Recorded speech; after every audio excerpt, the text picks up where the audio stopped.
Here they come. They're going to try to destroy it, and it's going to be destroyed by... Oh! Here comes another orbital strike. The Muda Company, they won a victory! The Terran Republic is tearing through everything. There's not enough Vanu to stop them. But I'm freaking out, ladies and gentlemen. We're going to get a chance to see this live on stream. That is the underdog story of the century.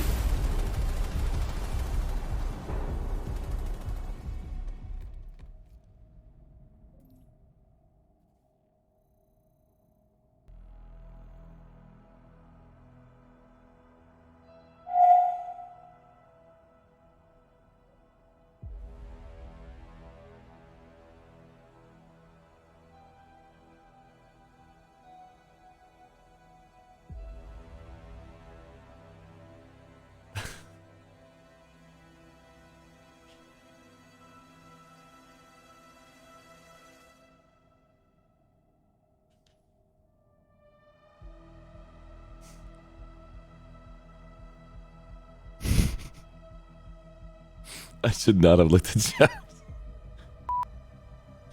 I was like all focused. I'm like, here we go. Hydrate. What's up, everybody? My name is ArsheeTV, and we're about to watch COBALT's Best here today. Today is February 20th, 2021. We've got amazing people in chat right now. We've got Vienna Lee. We've got Smurlog, Bailey Dale, Mayan. We've got Gareth, Daddy010, Classic Handsome, Fjorl, Demode, Lady Loses, The Toxic Alien, The Salamander. Lots of those in the people's names, I gotta say. And Dragonfire. I salute you. Your honey came in handy. My voice is doing whatever it possibly can to survive. But Soltech literally made me lose my mind. I'm going to give you a little taste of what that looks like, even though the matches are about to begin. You need to see a sneak peek of what I had to go through just minutes ago. How do you expect me to go to sleep after every one of these episodes? How do you expect me to survive as a human being when you guys are giving me this kind of display? You guys are sick. You need to go wash your hands. But here it is. Just a taste. Just that moment.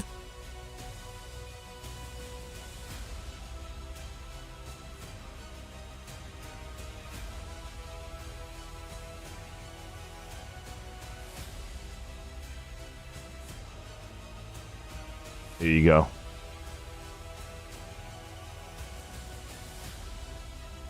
This was crazy.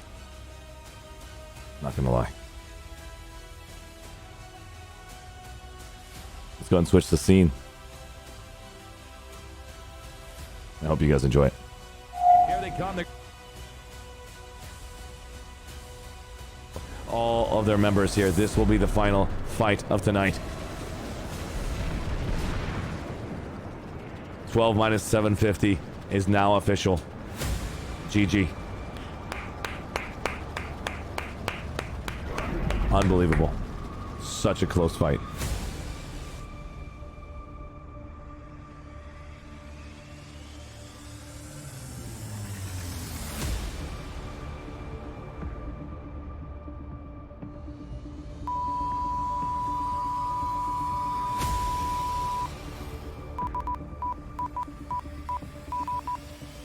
What? No! I don't want to do a second version of this! Season 2! Oh no! I don't know how to do the math! No! What is happening? No! This is not happening! This is not happening! This is not happening! 743! 729! I can't do this! I can't do this! There's no way! There's no way! The Thunder Cougar! Falcon Birds! I can't do this! we're gonna stop it right there. And yeah, that's where I lost my mind live on stream. If you guys want to get a chance to see that VOD, this is the link here. That was incredible, hands down. We're gonna go ahead and back into focus and give some love over to COBALT right now. We're about to get started, and there is the entire list right here. The matches that will begin at their times. Let's go ahead and basically tell you they're about to get started in 5 minutes from now. All the players are inside. This is Planetside 2. It's a first-person shooter, massive multiplayer online on epic proportions. I'm supposed to be your commentator, your caster, but I am losing it for how intense you guys are making this. Yes, I am a little bit lacking on sleep, but you guys are amazing. Hands down. I gotta say, it's incredible. I mean, one of the things that happened is we brought Japan, Korea, Australia. We brought even players from outside of Soltech, the best of Asia, to tell us what happened. Stimpact, overtime, and something cougar, animals, squirrels, flying something. There's like 4 different animals together that was making it happen. I just can't understand what the heck was going on live on stream anymore. TCFB, man. TCFB, Stim, OT. Explosion. My brain cannot handle it anymore. So, let's go ahead and get started. Today, we're going to be seeing on COBALT at 11 o'clock, Alliance Please, Brutal Onslaught, and Prime Air Force Vanu. And then we're going to see the next match is Global Defense Initiative versus Straznitz Republic versus ZMD. Then we'll see members of the Ultimate Mummy, the 95th Scourge Squadron, and the Division Leet. Those 3 will be the first we'll check out. And then we've got the Reapers, Zergrus, and the boys versus 1160 5 IQ Tactics, Trident versus 91st Armored NC Regiment versus the Stormtroopers versus Vano Supremacy Initiative. Those will be your matches live on stream. Let's go dive in and showcase what's going to happen next.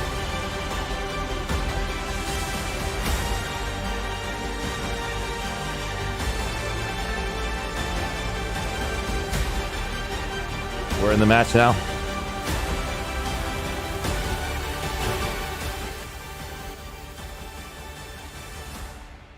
Match is beginning in 8 minutes. None of the matches began. I've done this for too many times. Even though it says 11 o'clock is the starting time, they have enough time to prepare. They have exactly 15 minutes to prepare in the match. Let's go ahead and switch over and showcase what it looks like to be in the game.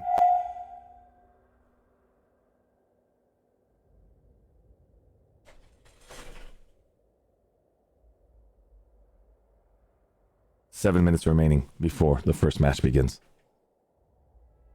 We're going to be focusing on the one who has the most pop, but we're going to spend 10 minutes on each match to showcase all the players who came today for the qualifiers, out of respect for all outfits who decide to come. But after 10 minutes of each outfit's been supported, showcased, all their members, I'm calling them out, we will then jump into the one that has the most pop on all 3 factions and enjoy that to the finish. That's what's been the ongoing movement here. Because there's so many outfits, so many people pushing themselves to the brink. Let's go ahead and get everything fixed. Let's turn this one.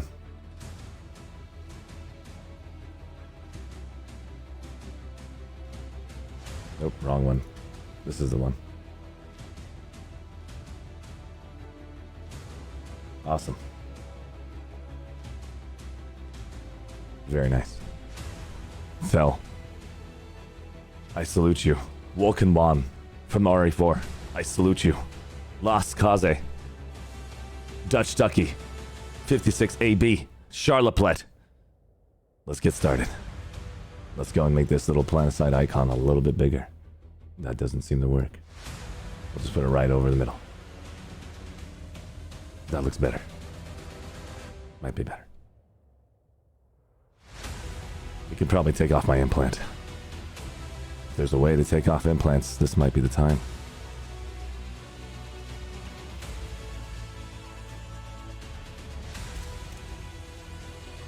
But I need this one. Target focus so I can see people's HP. And let's redeploy. Schmitty Gaming. Sokar's Legion. 12-incher. Strider. Jenga Tower. Tim's was mistaken. Alpha 141. Thank you so much for being here. Being one of the mods here today.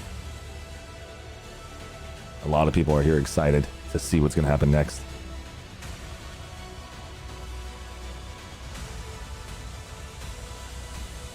Let's go check out the map. It looks like it's official. For the first round, you're going to see the Alliance Police and Brutal Onslaught being the two factions that'll have all of their members present. Vaughn Sovereignty will not be a part of this fight. Let's go over to the Vonu tent to go say hello.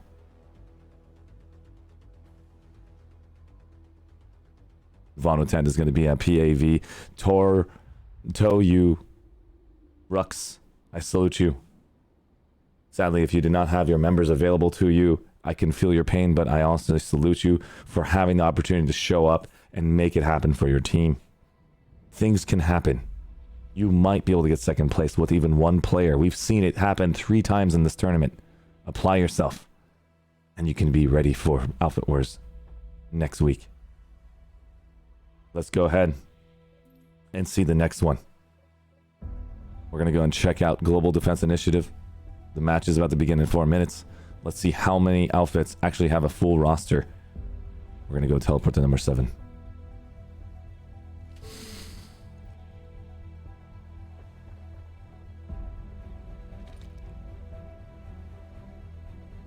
And it looks like right here, we're going to only be seeing an entire one-sided match here for Strategic Republic. The Global Defense Initiative did not show, and ZMD did not show for this fight. 100% towards this group. Let's go and stop by and say hi to this team. Just out of respect, to give them some love. It's only 2 people. I salute you, Dr. Nothing, from PSLR. Let's go inside. I salute you, Bal Rogos. And he decided to throw a grenade on his freenet. Oh my god. You're sick. Go wash your hands. Yes, that's where the bathroom is. Go over there. I cannot believe you just killed his teammate. I'm so sorry. That wasn't supposed to... Are you still breathing? You're still breathing. You're still breathing and you're on the floor. Really? Rel, I think this is a bug. This person's supposed to be dead. He still's got a heart rate. Okay, he's still alive.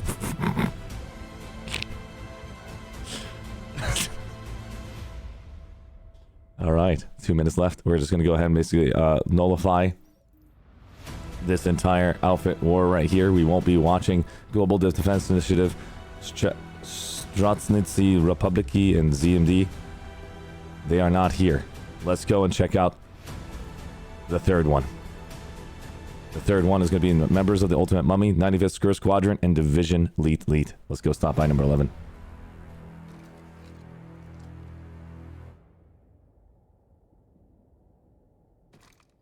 He breathed his last nanites. Dude, it's over. And it looks like it's official. There's a full roster. A full roster for the division. Oh, for the members of the Ultimate Mummy versus the 95th Skur Squadron. This is going to be painful if the 95th did not bring a full squad. A full platoon. But we're going to get a chance to check them out. Let's go stop by their tent. And open. 'Cause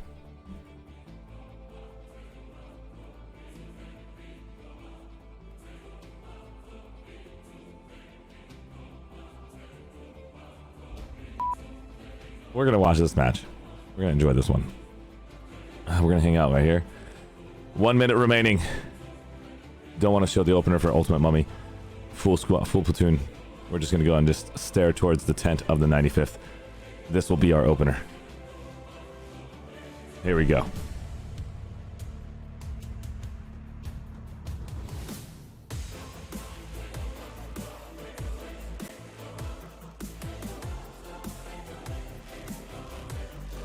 $30 remaining. I didn't honestly mean to, Gareth. I thought there was something wrong. I thought they didn't have the members. It's another match that you're on. I'm assuming it's the... I'm on number 11, so that means number 11 means it's going to be number 12. If I choose number 6, if I choose number 10, it goes to 11. 0 means 1. It's a little weird, but 0 is the number 1, number 2, number 1 is number 2. It's very weird to explain. Here we go. The 95th Screw Squadron is going to come out of those halls. Let's see what they've got.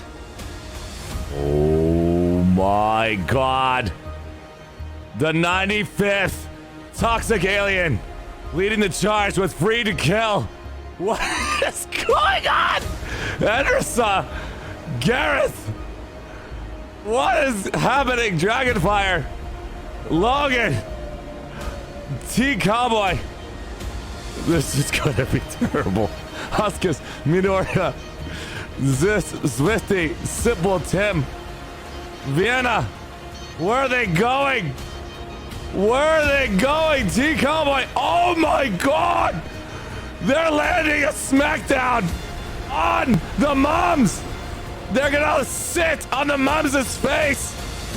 Live on stream, there's whales attacking. They're literally whales sitting on them. Doing so much work. He's gonna die. Oh, he missed it. Edrisa missed that attack. Oh my god, this is just terrible. Ladies and gentlemen, oh! The 95th is right now going to do everything in their power to keep sitting on their face. Oh, explosion. And here goes Vienna, one last try. Could not take us out a single vehicle. Ouch. The mums are in the sky trying to do it. Here comes a Bad News Red. Can Bad News do something here? I don't think he's used to flying this Hulk of metal. Oh, he's trying to catch something off guard. This did not happen. I believe the 95th Screw Squadron has drank way too much. And this is the last of Bad Red News. Bad Red is gonna die. Live on stream to the mums. Unbelievable. You can see just the amount of sheer force from these ants from the mums. That was incredible. What is the 95th gonna do next after that opener? What is their solution after that? You're gonna notice that they're gonna have players. Logan, TR. This is gonna be a 1v1 fight here. We're gonna hang out here for less than 5 more minutes, and then we'll jump right back over to the other match. Go to next. All right, we'll go to next. Let them actually enjoy it. We'll come back to the 95th. We'll come right back out to the 95th after this group gets a little bit of a shoutcast. We're gonna go ahead and showcase who the mums. Free to kill is on an NC. Here we go. They're bringing out the flashes. This is so bad. Oh no. Vienna, Toxic Alien, every one of these people. If they make it happen, guys, and they don't get warp gated, give it up to the 95th, guys. This could be a strategy. This could be a clown play. This can make you think that they are not trying and then come out of nowhere with a huge rope-a-dope technique. This is the Muhammad Ali of Outfit Wars. You guys need to understand. Stuff like this exists. If you've ever played Among Us, you gotta basically not show all your cards. You want to maintain focus and let them know that this looks pretty bad, to be honest. But we're gonna try our best. This is gonna be intense. The 95th is right now gonna have to make a big change over here. Let's go and say hi to the mums. We've got Honey. Honey is on top. Let's say hello to everybody in chat. Jose. We got Wolf. We've got Albert. The Animator. Lore Hadar. We got Content Blocker. And CK Home. Shreddo. 92. We got a Mega Cake. We got Steam Girl. NC.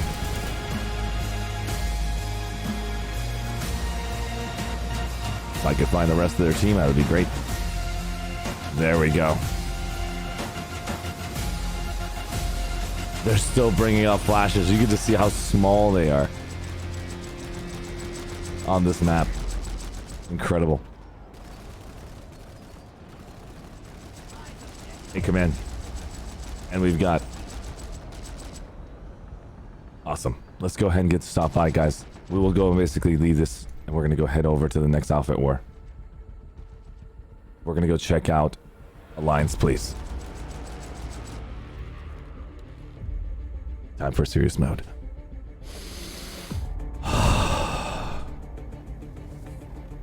The fight's going to be 1v1, and the VS has one player. 4 territories captured versus 4 territories captured. The Bros, Nova, 3246 is in position. Just check out this insane air battle. Everyone is shooting this target.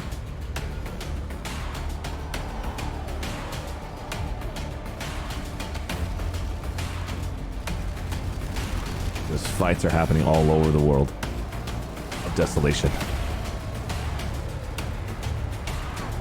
You'll notice that the Terran Republic is right now shooting down these Reavers, and the Reavers are taking down the Mosquitoes for the New Conglomerate.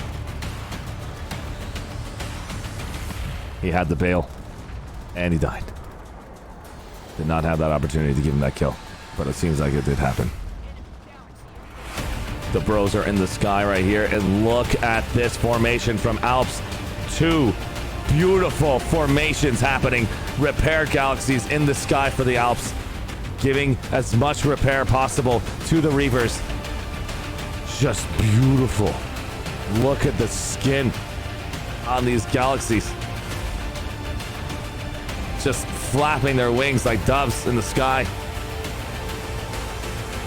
And it looks like they decided to create their own design up here. There's another Bros Tool Galaxy design to help out the Mosquitoes for repair. This is a very unique fight. I never expected the strategies to be so similar. This is a first for me, where you see 2 galaxies next side by side with 2 galaxies down below doing the same routine. Rinse and repeat. Giving repair abilities. Look at that. Just epic coordination by the Bros right now. And here comes just insanity from Alps. Alps is right now trying his best to stop them from moving forward.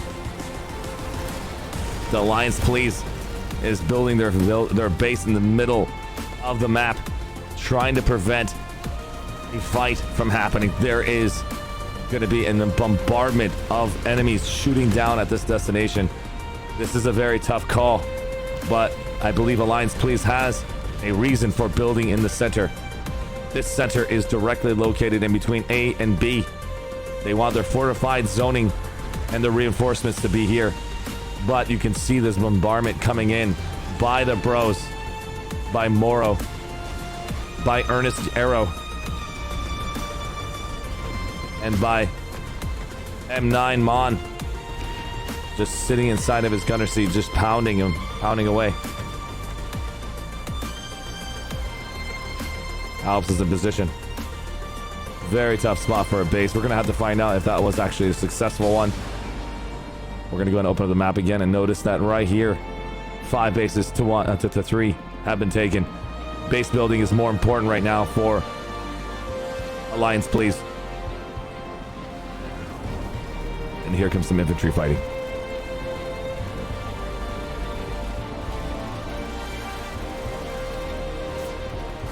Let's turn on my audio.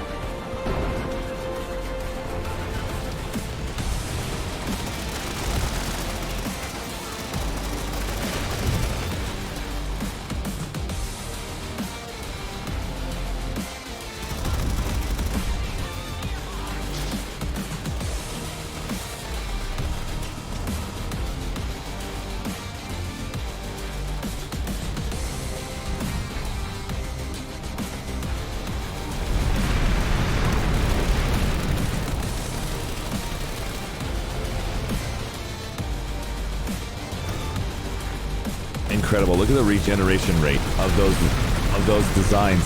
You can shut them down, but you have to take the core out, or else it's going to auto regen and pop right back up. Let's wait for it. How long is the regen time? Does anybody know what the regen time for that device is? Is it 30 seconds? Yep, there it is.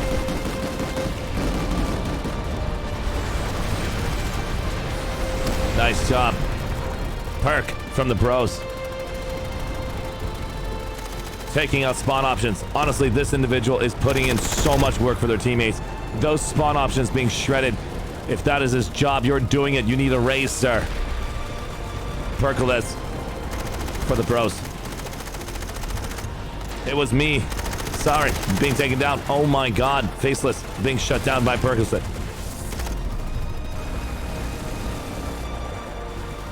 Let from Alps on the floor.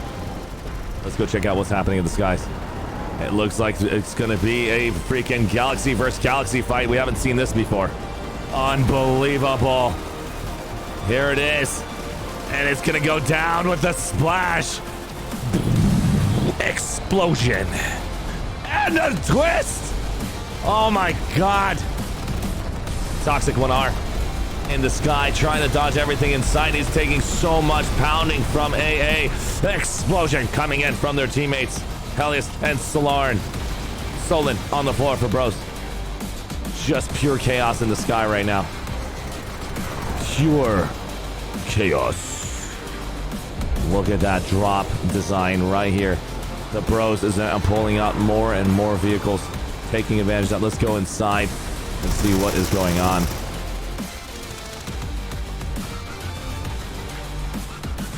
Oh my god, Sentinel Monkey. And you've got Salada on the floor, just hanging out together. Thinking about the next redeployment position. Here we go, there they are. We're gonna enjoy this view.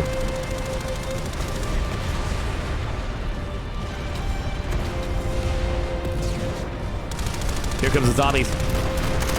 Oh my god, nice reaction timing right there. The G-Man is on the floor. Sentinel Monkeys trying to revive the Alps. And there's the G-Man right back up. There is no quitting here, soldier.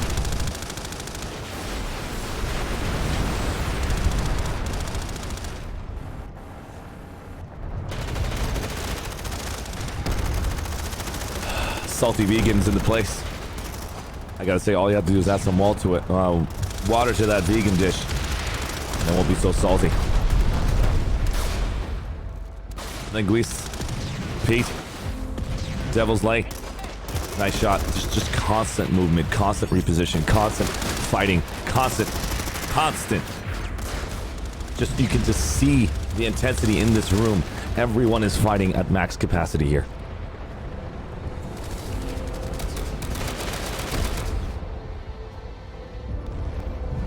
Unbelievable.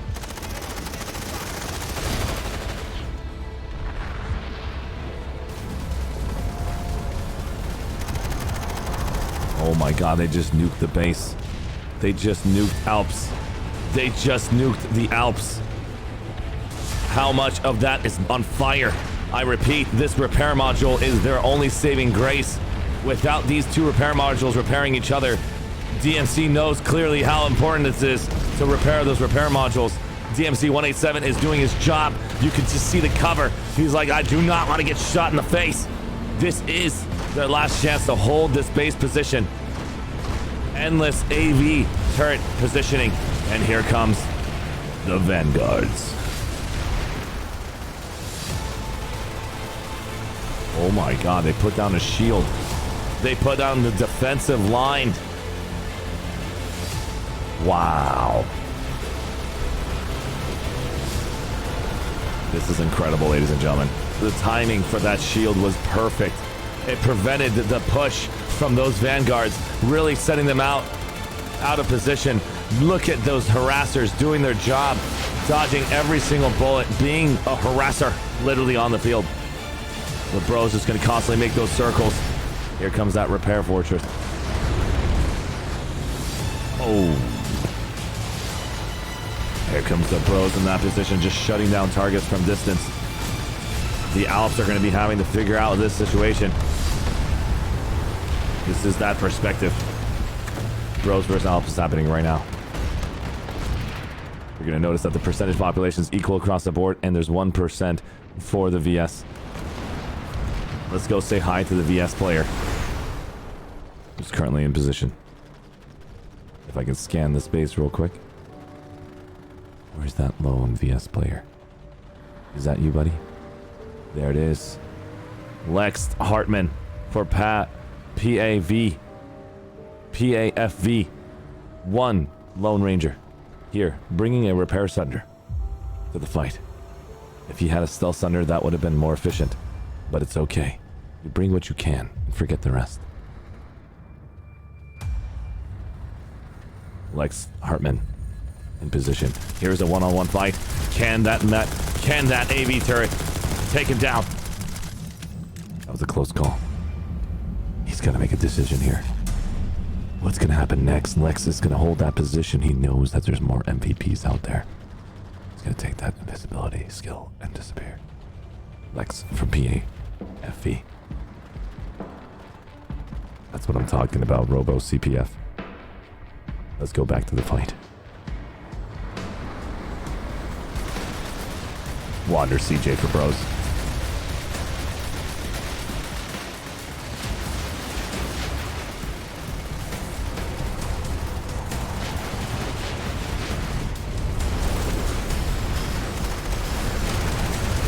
Teleport all over here and check out what is happening with this galaxy formation from the Alps.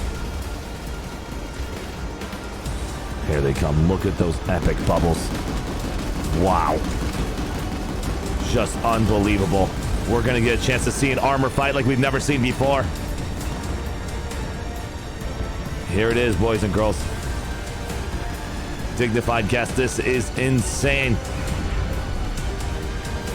It looks like they've lost their Citadel shield, and this is going to be extremely painful for the Alps. Maid of Turkey's got to make a retreat here. That shield right there at the very top is what's keeping this whole team in pure defensive formation. And here comes Dr. Exabyte, trying to maintain distance from their teammates, getting that full repair. It is a beautiful display, but I'm not sure if it's going to be providing assistance if you're out that far. You can see here the bros, Hellerus, and Toxic TR are doing their job repairing every mosquito that decides to come into this feature that they have the Citadel for. Look at that, instant recovery, instant repair recovery for Duft Cola. Thanks to these two positions, this specific shield allows everyone to get filled up instantly and right back to the fight. This is going to give bros a huge advantage. And you can see why right there. Explosion. The Alps are going to have a huge uphill battle here. If they can't think about repositioning, this is where reposition awareness, harassers come into focus. Nice work. They're trying to take out Toxic, and the explosion, they basically went all into him. Here comes the bros' military might on the floor, bringing those T2 strikers out to slow them down. The current fight right now is in the favor of Alps. They do not care. They do not care about that position that they had earlier. What the heck is going on? They might have this center region, but somehow the Alps have G and H. This was weird. The entire time I expected Alps to be on the lower end, but look at the score above, 314, 316. There is a strategy here. There's a reason why they had that position here. Unbelievable. Alliance Please is doing a fantastic job.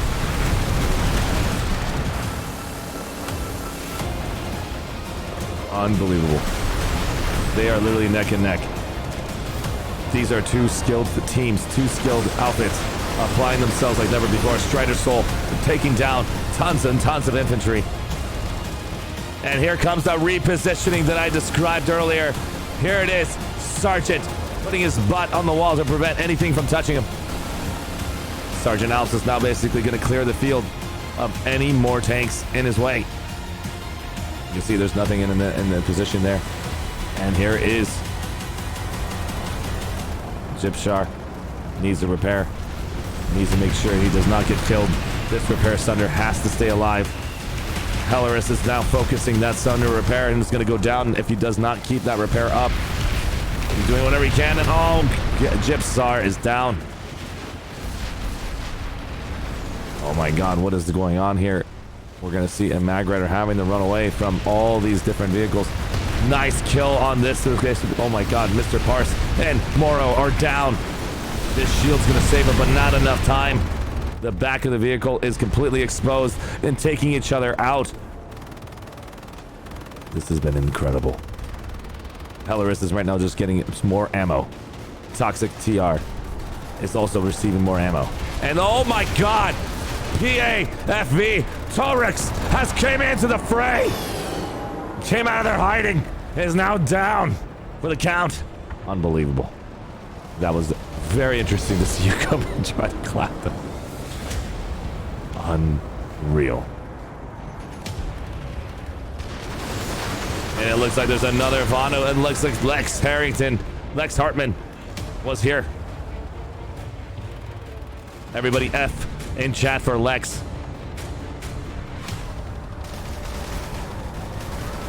And here comes the Alps. This is incredible. Looks like Dex Doctor is going to drop their entire team onto position here.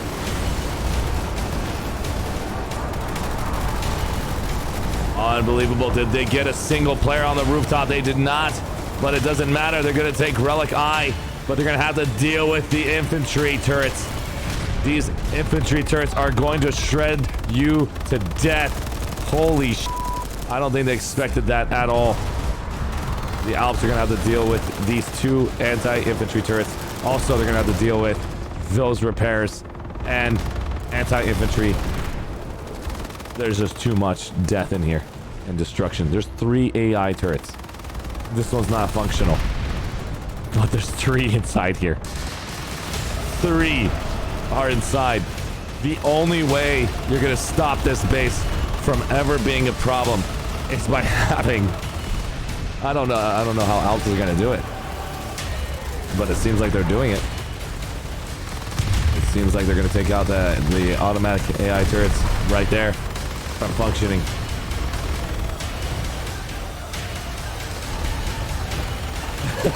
Warhouse. It's good to see you, my dude. Nate takes. Salute you, brother. Arms Day. For life. And it looks like they've now came in. Alps does not care. They're used to taking out construction. You can see the skill on how to take out an entire base. They've trained for this day. Every one of these players did not overreact. They knew how to take down an entire constructed base. And here it is right now. Cordium bombs are being used. There's your Cordium bomb usage. Great work. Unbelievable teamwork. Is that another Cordium bomb? No, it's just on fire. One more shot, destruction. Well done. The pros are going to have to figure something out here. We're getting a chance to see how are these players taking advantage of this singular base. The bros are going to have to deal with the Relic Eye in 10 seconds if they don't come in time. TZM 13 is going to hit the walls. Oh, nice dodge. Great flying. Unbelievable flying from TZM 13.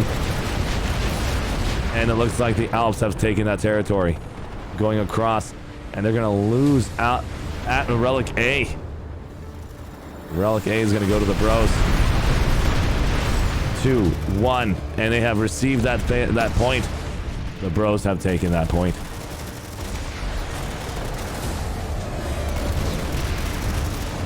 Nice work. Bros with more resecurement.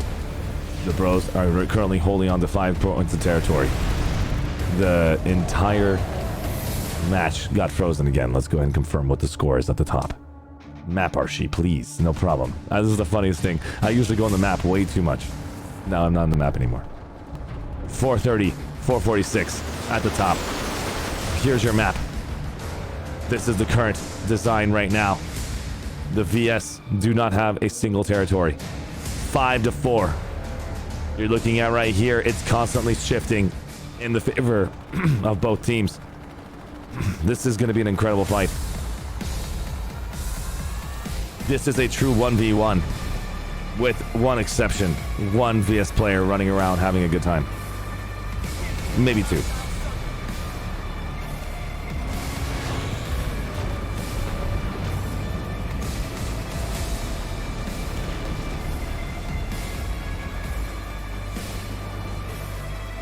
This is literally organized havoc. That is very true, Furiel. Organized havoc in a nutshell. We're gonna watch this one perspective. We have Torux trying to show the world that he wants to stay, that he wants to be a part of this match. Let him be. He didn't even have a gunner.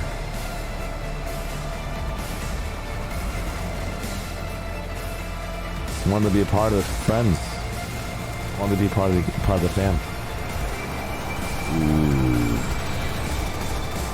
Just look at that. Having the reposition. He's going to go for it. He's going for it. He's going to finish him off. Nice work. Taking out Focus Delete. And this is exactly what happens when you overcommit. That overcommitment has actually put you down. Gold Cola. Just consistent over and over movement. It looks like we have an armor movement on the floor. Let's get a chance to check out that armor movement. The Alps are now pushing down south. Let's get a chance to check out the other competition. We'll come right back. I'll put a 10-minute timer. Should be enough time. They're doing a fantastic job slowing the process down for me. Let's go and stop by and check out the Reapers on episode 1. The Reapers are currently fighting right now. Let's see who showed up. 3 minutes. Looks like we still do have time to enjoy 3 more minutes of this adventure. I'll put a 5-minute timer so I don't show any openers. We'll come right back and enjoy this matchup. Let's go back for 5 minutes to see what happened with the 95th Scourge Squadron. The 95th has finished off. They are now officially in 2nd place. The members of the Ultimate Mummy, record 1-0. It is officially done. We also have the 95th Scourge Squadron Stormtroopers, and Vods Supremacy is currently in progress.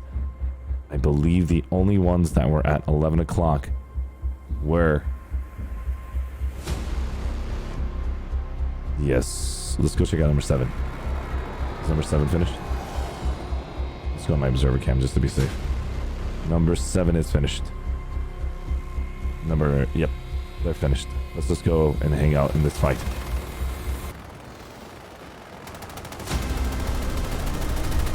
Nice work right now, taking out the Alps from trying to drop more players down. Brucey is on his own. He's got to make a decision here. You had a cute harasser race salamander from the 95th Scourge Squadron. And there they go. Explosion. This base has not been destroyed. They're consistently applying themselves. Here we go. We're getting a chance to see some armor combat. He's gonna have to keep this thunder alive. Gipsar is alone again. He's got to figure something out here. He's dropped a repair vehicle. Look at that repair grenade. Stick to the side of it. Gipsar has to repair in time, and it doesn't happen again. Gipsar is on the ground. Oh God! It's the second time. It's so painful to watch. They're going to need to have Rangers on top. They did not bring any Rangers on top of those vehicles. They went straight for ground pounding option. None of these have... Oh, looks like we have some anti-air capacity. But this is the tough one. And here comes the pain by these harassers. Soto, Morrow, and his harasser. The harasser gang is here. Go away. Go 19086. Wants to tell them to move. Oh my god. Oh god, the carnage. Chris Soto just got ran over. Let's go inside this base and see what's going on. Post interview will basically happen for sure. We'll do a little bit of that. Keep it short so I can go take a nap. Relic Alma. Looks like it's going to be the fight of the century to watch. Here we go. This is the fight.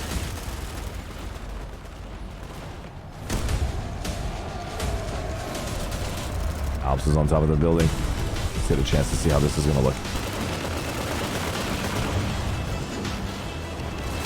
Nice work right now. Jeffs is right now going invisible, trying to take advantage of his abilities. Infiltrator is trying to take some pot shots. Did not work. Once you've been spotted, you cannot go toe-to-toe. I think only Mayan can pull that off live on stream.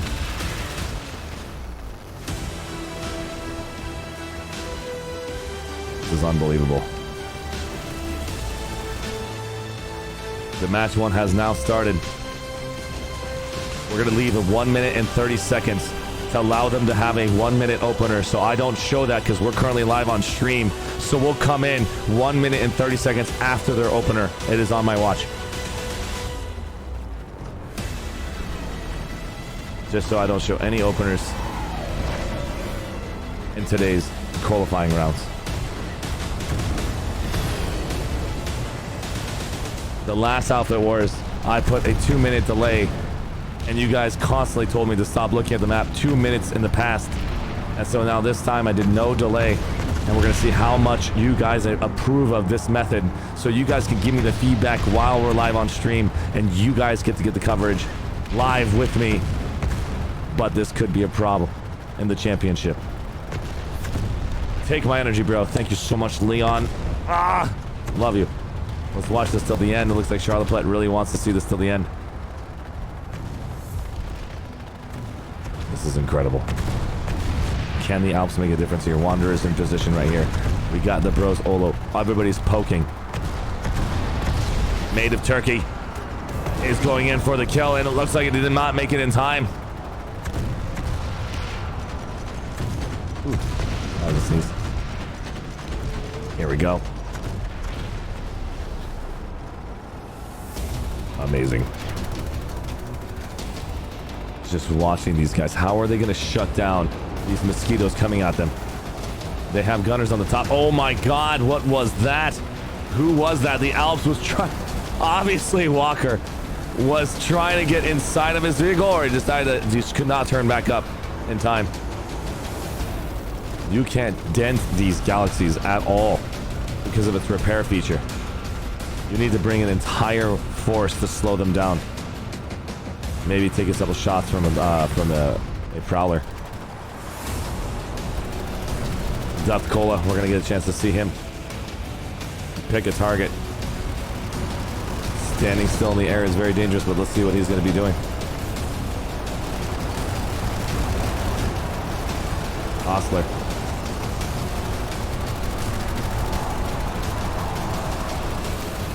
Lucas is being shot from behind. Can Lucas dodge? Oh my god, we just saw Yoda PvP get shut down by a complete destruction by Haglo Ping. Focus Elite. If you guys think about it, if you guys constantly trade with their top pilots, you're actually doing your team a favor. Go A19 is right now going to be using harassers. This is the first time I'm watching the Alps use harassers instead. And it looks like Mega Razor is right now going to be shut down. Wander CJ is now shut down thanks to those 3 harassers. Harassers are incredible for this entire zone. It looks like it was completely designed by a developer named Carta for harassers. You've got a jump that you can use right here. One of his favorite jumps. It's good to see you, Nate. We need the map. Here's the map. 626, 679.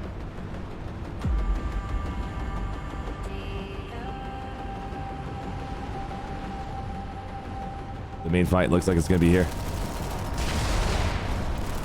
The base is not being taken. The win is going to come towards... Honestly, it's going to come towards...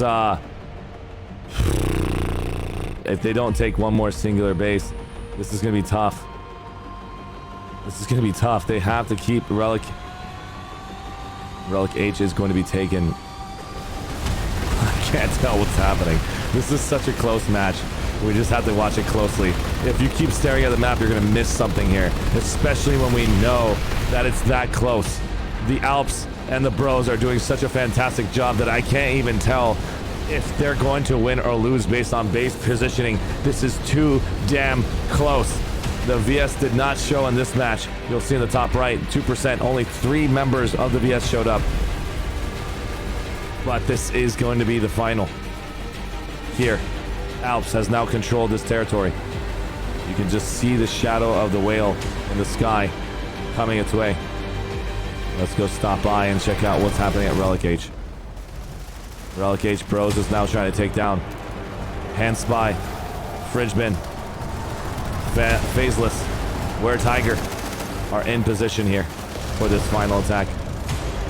They want to slow it down. You're noticing the ticks are happening in the favor of the Bros. The Bros are going to take this W if the Alps do not slow down this onslaught. And here comes these two amazing galaxies, just constantly harassing in the sky. The Bros are going to hold this position here.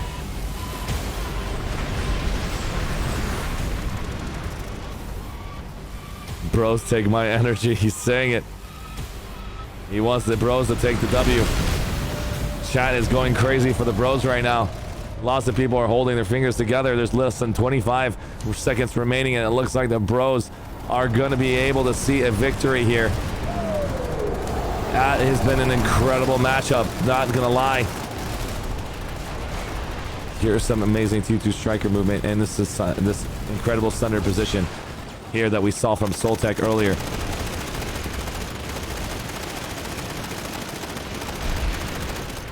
Taking advantage of an anti-infantry gun at this far away can shut down targets, especially when you think that you got the Sunder off guard. You can take advantage of it with your vehicle, but then that's been shut down thanks to these amazing harasser drivers made of Turkey.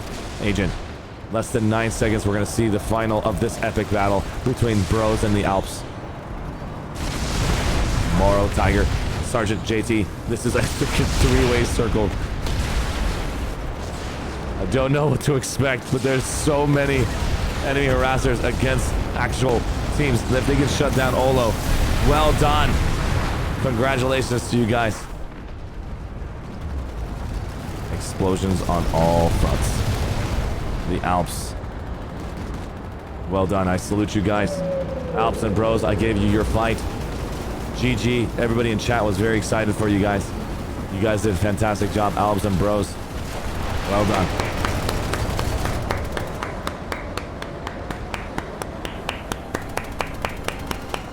Claps in chat, guys. Claps in chat.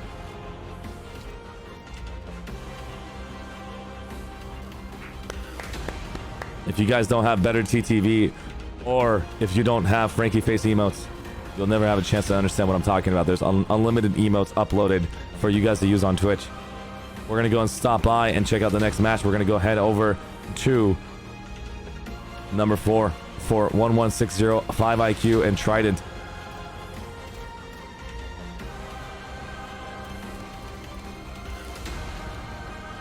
That match is going to be next, and then we're going to be looking at 95th Armor NC Regiment, Stormtroopers, and Vods Supremacy Initiative to see who is bringing the members in. Oof. Let's cover this real quick. Let's just cover this real quick. What's happening? Did TR have more population?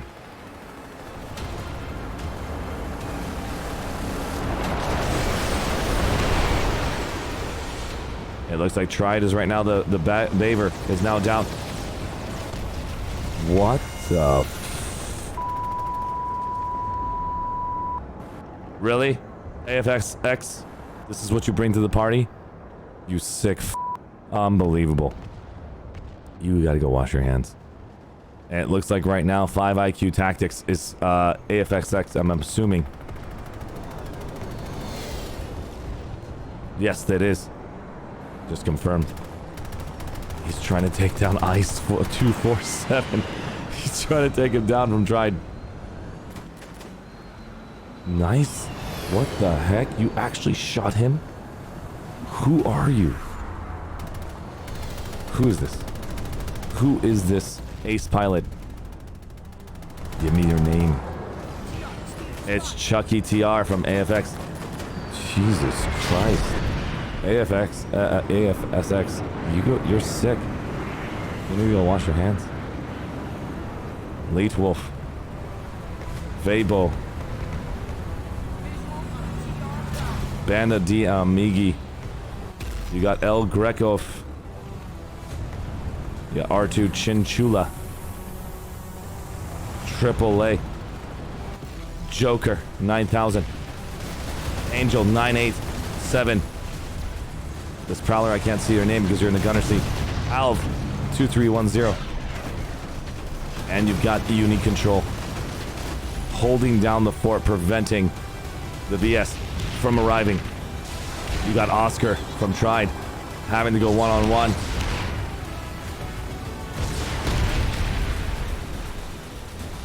Dexter 1, shut down. Every one of these players are in position, just holding down the fort. P62, Ropas. This is going to be a very quick win for them. Let's get a chance to at least enjoy this fight. Wars Red from Tried up here, doing what they possibly can. Pac. If you don't have ace pilots in this matchup, you can understand clearly what happens. El Patron just taking down names and showing them who's boss. Just this air fleet looks just a little bit different than the average teams that I've seen out there. So you got M3, Myfis, Andy. Oh, my God, that would hurt. Oh my God. El Patron is in position here. We got events. Inshallah. Inshallah. Can I get all your names before I move over to the next match? Give me all your names. Please, developers, give me the ability to see pilots' names, aircraft names, vehicle names. This is so annoying. I can't Q-spot you guys all. I wish I could have a roster of everyone's names so I can actually list them all out there. But, try my best. Only here for one clip. Are you joking me? You're only here for one clip. There's your clip. Somebody clip that and show that to me. That's the name he chose. At least he got his clip. Oh no! That was painful. Oh God, you had less than 10 seconds to get a clip and you just got shot down. Van Angel and Cerbado just pummeling people inside. Tried. Nut shooter on the floor right here. The Ripper. Let's give huge respect over to Tried. I want to explain to you why. Because they showed up with their population numbers being lower. They still showed up. They still are basically showcasing themselves here.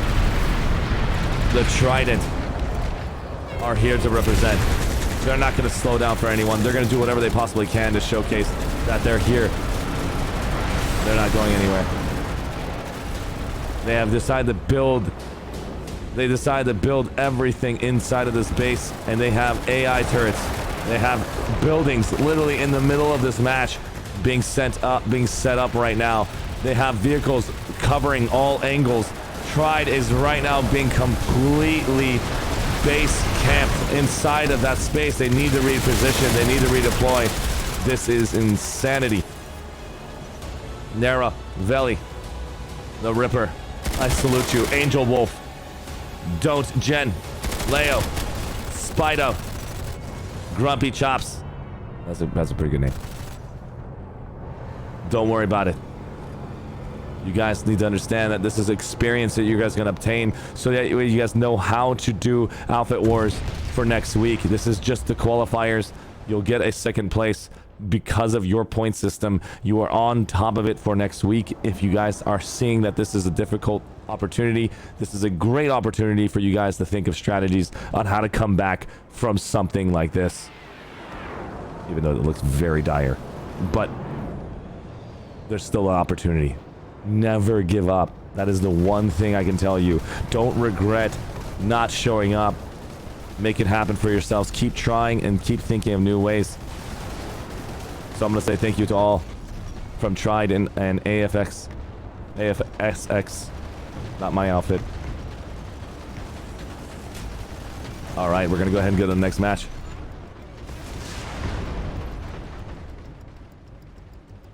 The next match we're going to check out is 91st Armored Regiment.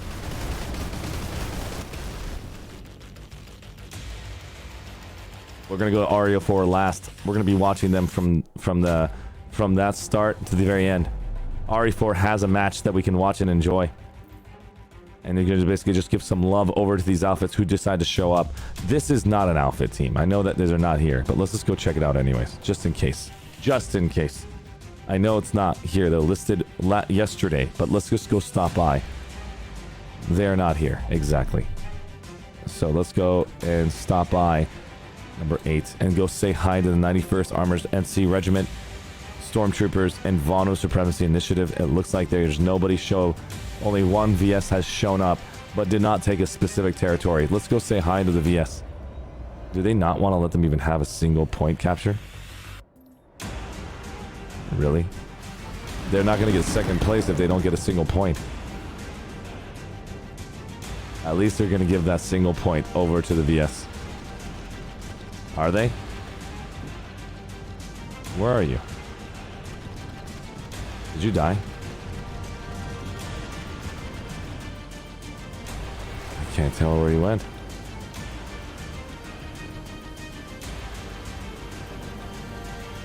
Oh, it looks like he's somewhat invisible, but they're going to give that point over to the BS.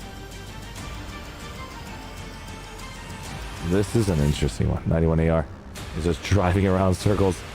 NSG Fox is just having a good time. Nice work. Giving the VS that opportunity to get one tick of points to go into second place. That's very nice of you, 91AR. 91AR, the Doctor, Prissy Planet, TW Bond, Die Klein von London. You got Mithras Vlok. Every one of these players right here. Tri Hex. Just hanging out in the center here. Telling the world that we showed up. Where were you? We'll do RE4 in just a second. We just want to make sure we give as much love as we can for every outfit who showed up, to give them a little bit. We will be there. There's plenty of time. Gerard, Locky, Arau. They've got Hamstertron from NC. The 91AR is bringing their teams. Fred, what the heck just happened? What is going on? Oh my god. Are you seriously doing that? Are you serious? You're one man. And you're going in to shut them down? Are you serious right now? You, one single man, are going across to tell the world. And I can't even Q-spot you. Where are you going? Don't go to the galaxy. Come back. What is your name? How come I can't see your name? And he looks like he's being locked on. Yes, 100%. Can't Q-spot him. It looks like his name does not want to show. I'm not going to be able to get your name. I'm so sorry. I'm assuming the reason why I can't get your name is because you're going into the gunner seat and coming back. I can't Q-spot you for the life of me. But you are amazing. Let's go back down and say hi to the rest of these members. And they redeployed. Every one of them just died as soon as they showed up. Wait, did you guys throw a freaking grenade on top of him? Christy Plan is reviving every single one of these guys from 91AR. I salute you, 91AR. I hope you guys have a wonderful day. You guys get your victory. There is nobody that showed up for yours. Let's go ahead and go and watch the match that everybody's been waiting for. Thank you so much. And let's go stop by the Reapers match.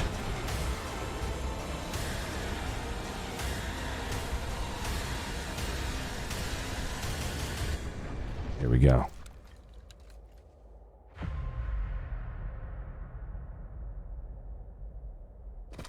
The Reapers match is underway. Like I told you, everything's gonna be just fine. I've done this for the last entire day, so I know I've got a lot of time needed just to showcase everybody for 10 minutes each and then come back. But thank you guys for being super patient for me, because that way everybody who came, I want to give some love to everybody a little bit in the qualifier rounds. But here is the match you all been waiting for. Let's open the map one more time to confirm this is the only match left. Checking out the 5IQ Texas first tried. We know 5IQ is going to get this W. I salute you, AFSX. We will get a chance to check you guys out next week. But feel free to come stop by after the stream if you guys want to say something. Let's get a chance to see what the Reapers are doing on top of this entire mountain here. Chris Toro. Vendos. Angara. I'm gonna enjoy this angle for just a minute while I go use the restroom real quick. Be right back.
All right, chat. Here we go. You guys want to see a fight? What the f? Ladies and gentlemen, we have a three-way faction war in this matchup. And I actually somehow glitched it. Let's go back. Let's reset that score. We want to see what's happening at the roof. There it is. How is this possible? How is this possible? They just shut down all the VS territories. 245, 328, 286. The Reapers are representing the blue team. Zerg Russ are representing the Terran Republic. The boys are representing the VS.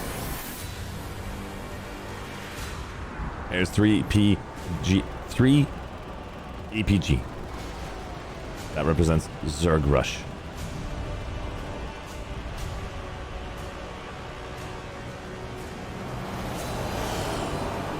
Zampeza is right now basically heading over to D point. What is the reason for that?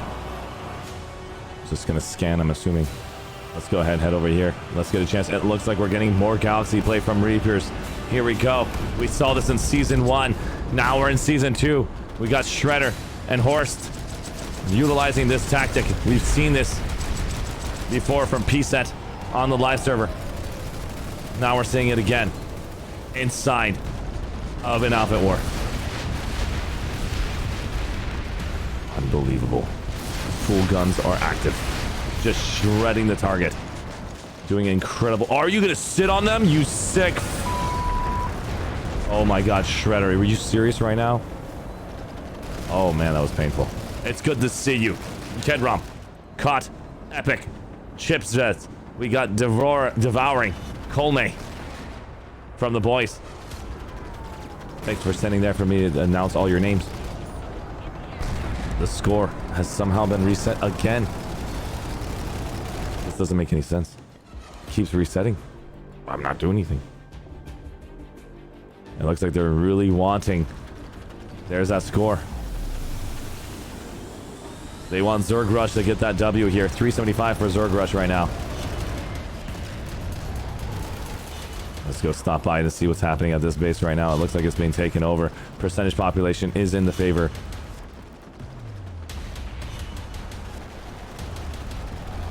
The main fights are somewhere else. There they are. We found the main fights. The boys are in town. Ladies and gentlemen, the boys are back in town. RE4 are basically applying the pressure here at this location. The boys have brought both galaxies in position. Look at the chat going crazy for the boys here.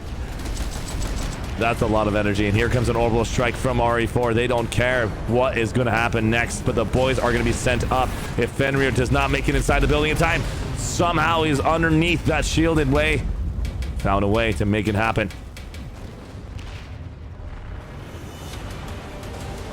We're going to get a chance to see how are they going to display this fight here. RE4 is going to just keep making circles, trying to find targets. It looks like they found one. Dr. Westman EMP has not been shot at yet. I guess they can't see him. Oh, they have the shield. I think they're too close. There they are. They're actually positioning their guns. Doing as much work as they possibly can to slow them down. 1 second, 0. It looks like the boys have taken that base. Let's go and check out what's going to happen next. Looks like RE4 is getting a double team, a true double team right now. And the boys are actually receiving so much support by the Vanu with that move right there. Let's go stop by and see what's happening at Relic F.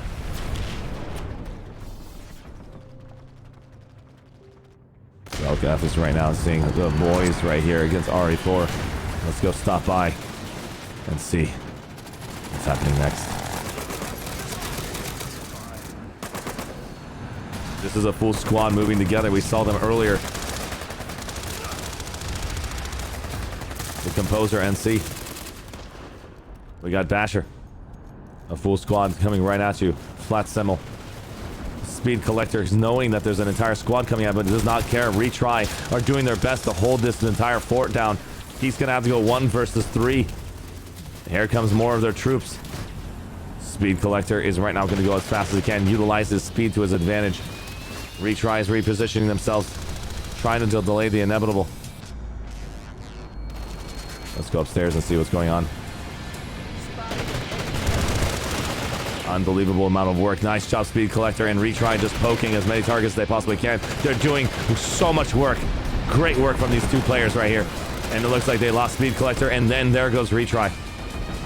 2 versus 5. The boys have done whatever they possibly can to shut down the targets. Angara Bessie. 38 to 58% right here on Relic F.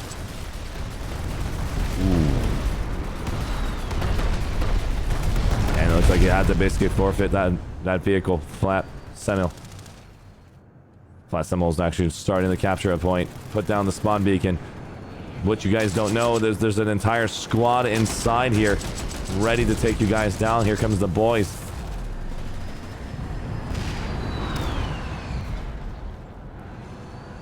RE4 is going to start using this capture positioning here. Let's go ahead and open up the map and get a chance to see what's happening next. Inside of this map positioning here, you're going to start noticing what is happening. How is the Reapers have not basically have a recovery yet from that last attack. Relic H is not giving them points.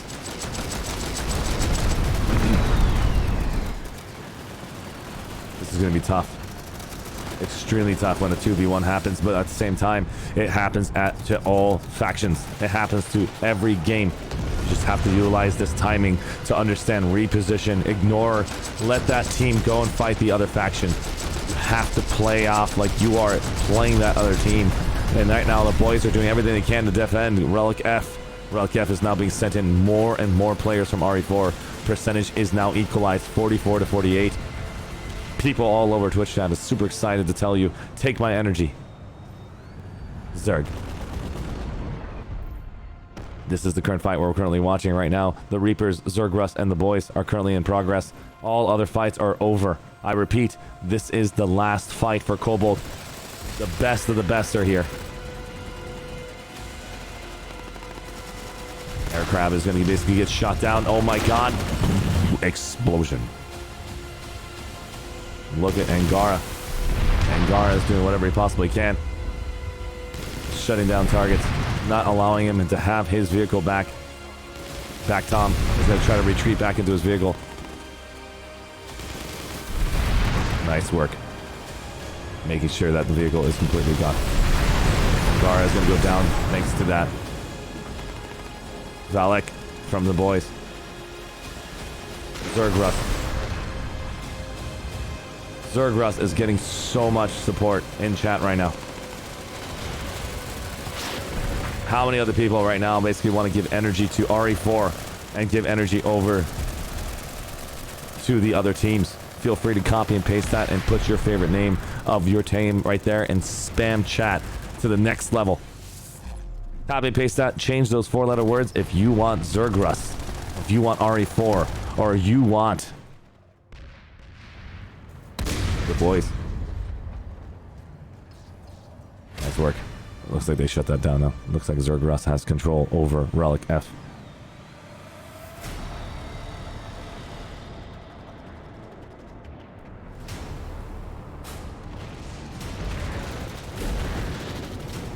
Here's the boys versus RE4.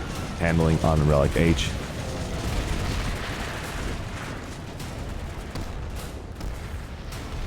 Matans. The real fat kid. Daddy, 1986. Clay Golem. Honey Badger stole my Reaver. Mattins. Taking out Game Freak. Who's going to take that W? Nice job, Mattins. Game Freak versus boys. Unbelievable. Mattins. The real fat kick daddy is right now going to be fighting inside here. It looks like the boys have been taken out. Not Serenade. Cypher Reed. Zetgeist. Hoist. Doing whatever they possibly can to move this way. Help the aged.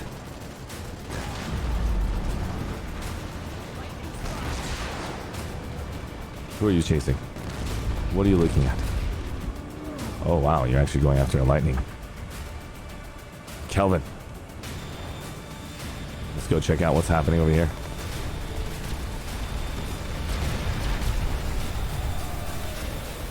There's a unique thing happening here.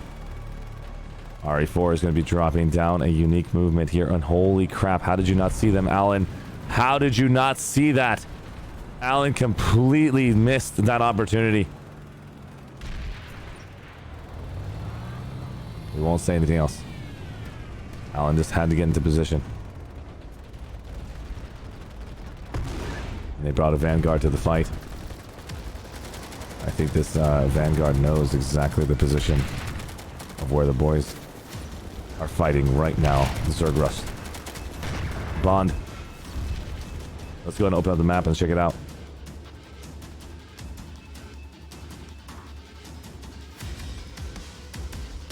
This is incredible right now.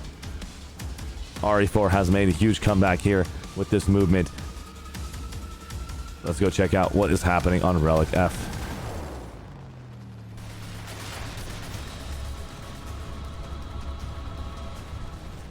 Relic F is underway. They're going to try their best to hold on to this position as best as they can. This is going to be the fight that will determine if they can slow down the point count for Zergrus. But that means they're going to be drawing all the attention from Zergrus, and they're going to be getting pressured by the Vonu Sovereignty. This is an incredible decision from all three factions. How are they going to play into this? They should know. Let's go look at what Nebel looks like. This is what a max unit looks like here inside of the Outfit War. If you really want to try fighting him, you're just going to get flattened to death. Like Flat Sentinel. Burp. You just kill your teammate. Devouring. Retries on the floor. Oh my god, he's going to go for it.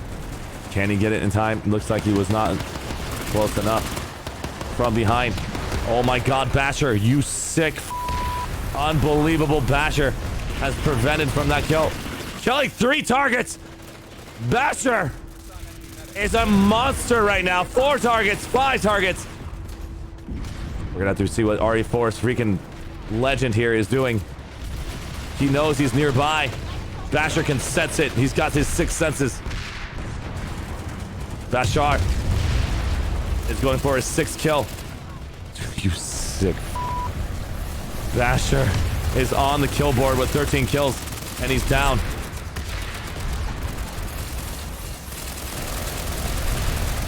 Holy crap. That was insane. Basher did his job, but couldn't stop the redeployment side. Redeployment side is a real thing. It's a real threat. Help the Age is going to try to deploy his vehicle. Just slow down. RE4, Mr. F.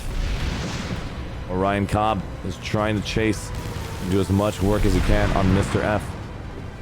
He knows that if he basically continuously reverses far enough, he can get that opportunity. But he's got to move it deep enough. If Mr. F can do it, Mr. F.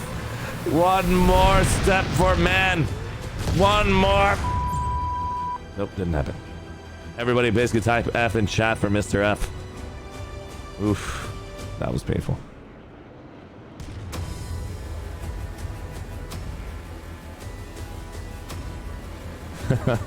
Fell. Lion. DJ. Sergeant Cross. Walk. PXPL. Dadros. Devlay. Everybody inside chat with the offer.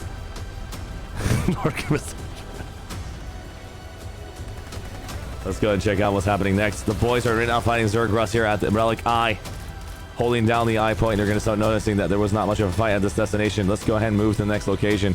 The percentage is almost 100 points in the favor of Zergrus. Tons of S are going across in chat. I salute you all. Cobra Max is asking me to get a... I should go back to Relic F. This is crazy. They're actually pushing Relic F again. Relic F is having an incredible fight. If you guys want to know who's going to get this W here tonight, it's going to come down to Relic F. If they can shut down Relic F, this will be the W here. I swear. You guys. Crazy.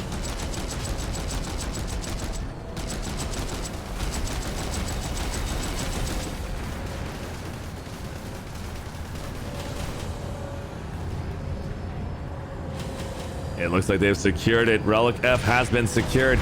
This has to be taken. Let me explain to you what happens here. Every 10 seconds goes 1 point towards their faction. Even though it's being ticked down, that still will be a single point towards them until it gets completely converted. That's why defending your points are more important than taking your points. And it looks like they're going to try camping that point. Valak, they're sending all their troops over to the warp gate, preventing anything from moving out. Zergrus is right now being camped by RE4. Sniper dealt. Do they have anyone inside?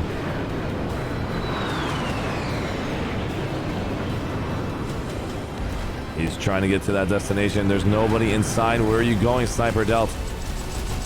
By yourself. You tried to get that position and you couldn't. Zergrus has one player inside. Is this going to be their your redeployment, and it did not happen in time. The Reapers has cleaned up. Basher was ready for them. Oh god, I do not want to deal with this player at all. That is a definition of a monster.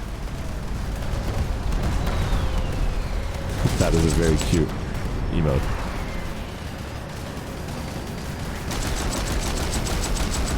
And it looks like right here you've got anti-air ready.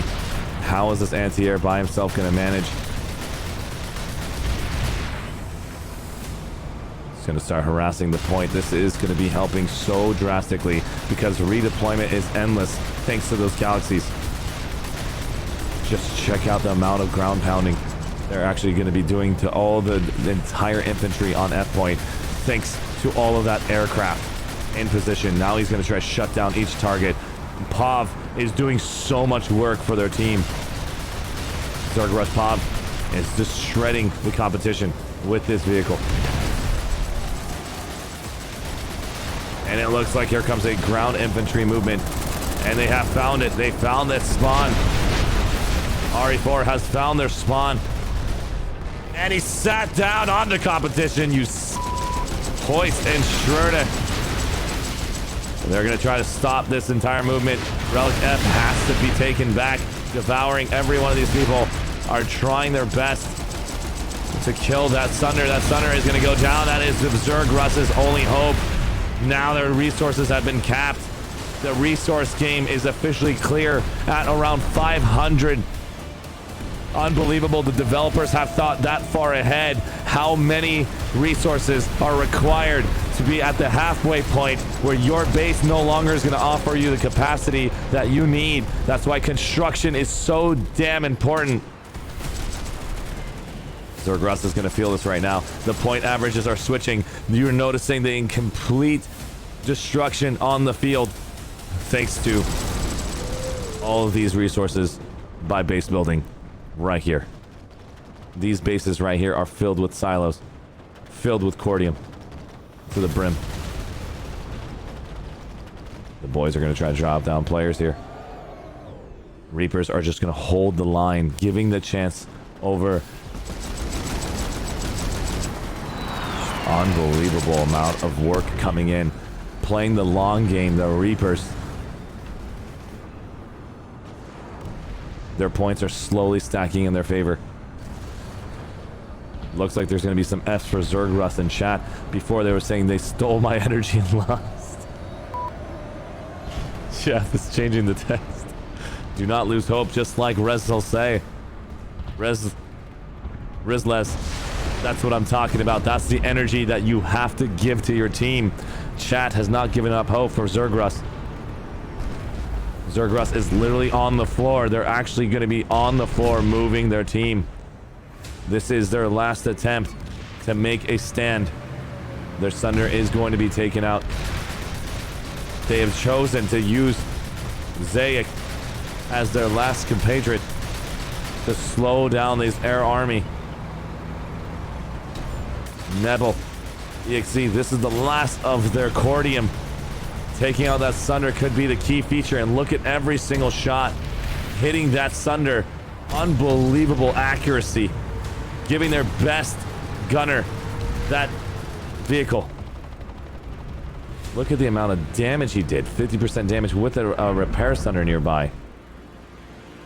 Zerg Russ is doing whatever they possibly can with the limited resources they have at their disposal. Let's open up the map and look at what's happening. It looks like we have officially the VS applying pressure down at sea. Here's that pressure right now. The real Fat Kid is right now on the floor with Clay Golem.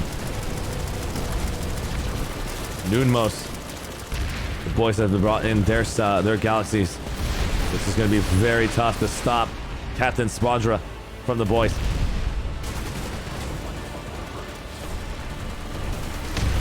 Mattins.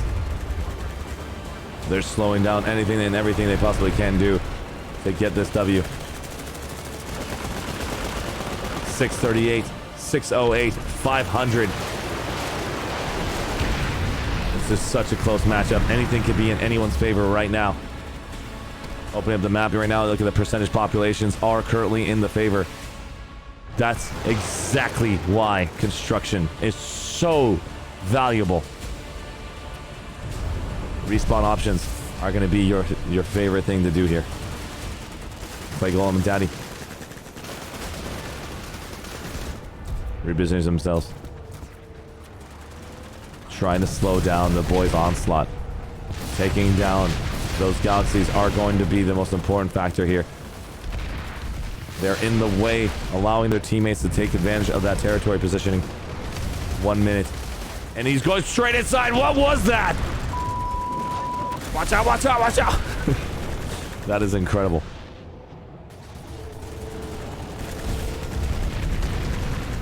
Thank you guys so much for being positive and respectful. I love you guys in chat. Don't make my mods work too hard. We're here to watch an amazing game by 3 amazing outfits. We don't want to talk smack on anyone because everyone here is what allows Planetside 2 to succeed.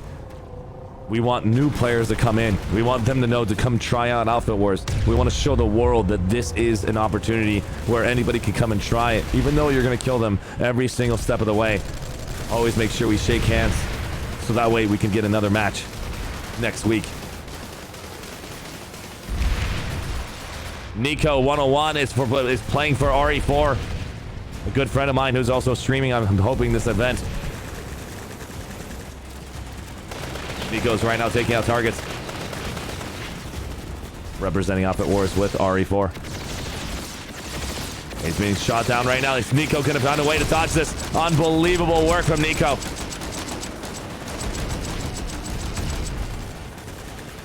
You didn't make me look bad by calling you out right now, Nico. You're doing a fantastic work. Keeping your HP up. Percentages against your favor right now. What is Press Q, the real fat kid, and Clay Golem going to do about this? Matten's just going to keep his vehicle alive so he can respawn. Options are available for them. He's taking out Connor from distance. Nice try. Throwing that revive grenade into the mix. Trying to get Mecker back up. Nice revive grenade. Mecker is going to come over and try to take out Connor. From distance, Nico with the kill. Ida Vici. It's Ven's. Kill mark. Having an incredible fight over here. Newbie 556. Stummel. Let's open up the map and check it out. It looks like this is going to be official.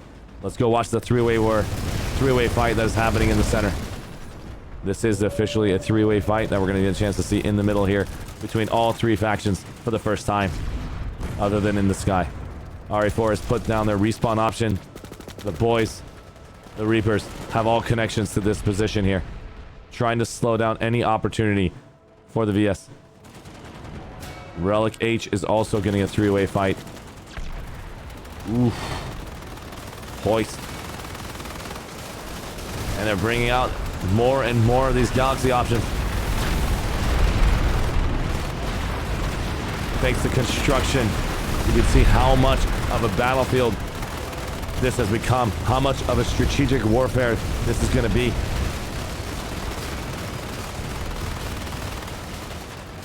In 5, 4, 3, 2, 1, this game will be officially over. Congratulations to everybody. RE4 has taken the lead with the W here tonight. Congratulations to RE4. Congratulations over to Zerg Rust for 2nd place and 3rd. Boys, you guys did fantastic. This was an incredible match. The top COBALT outfits are here to stay.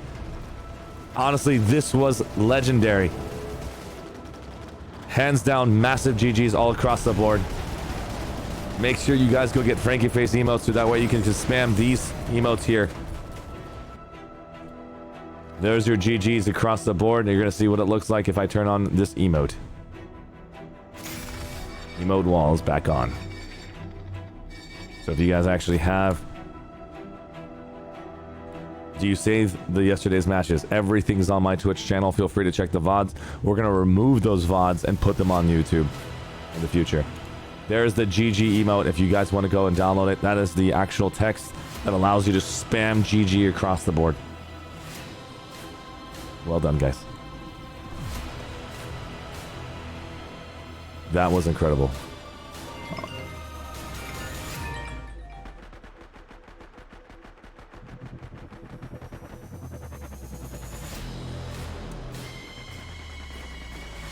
That's weird.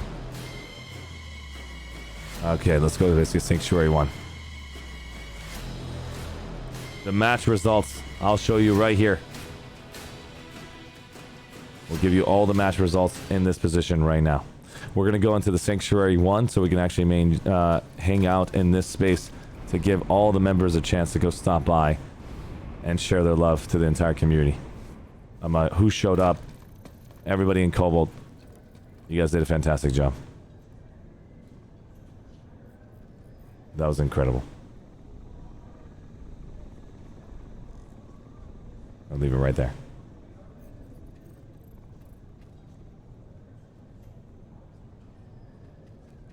What's up?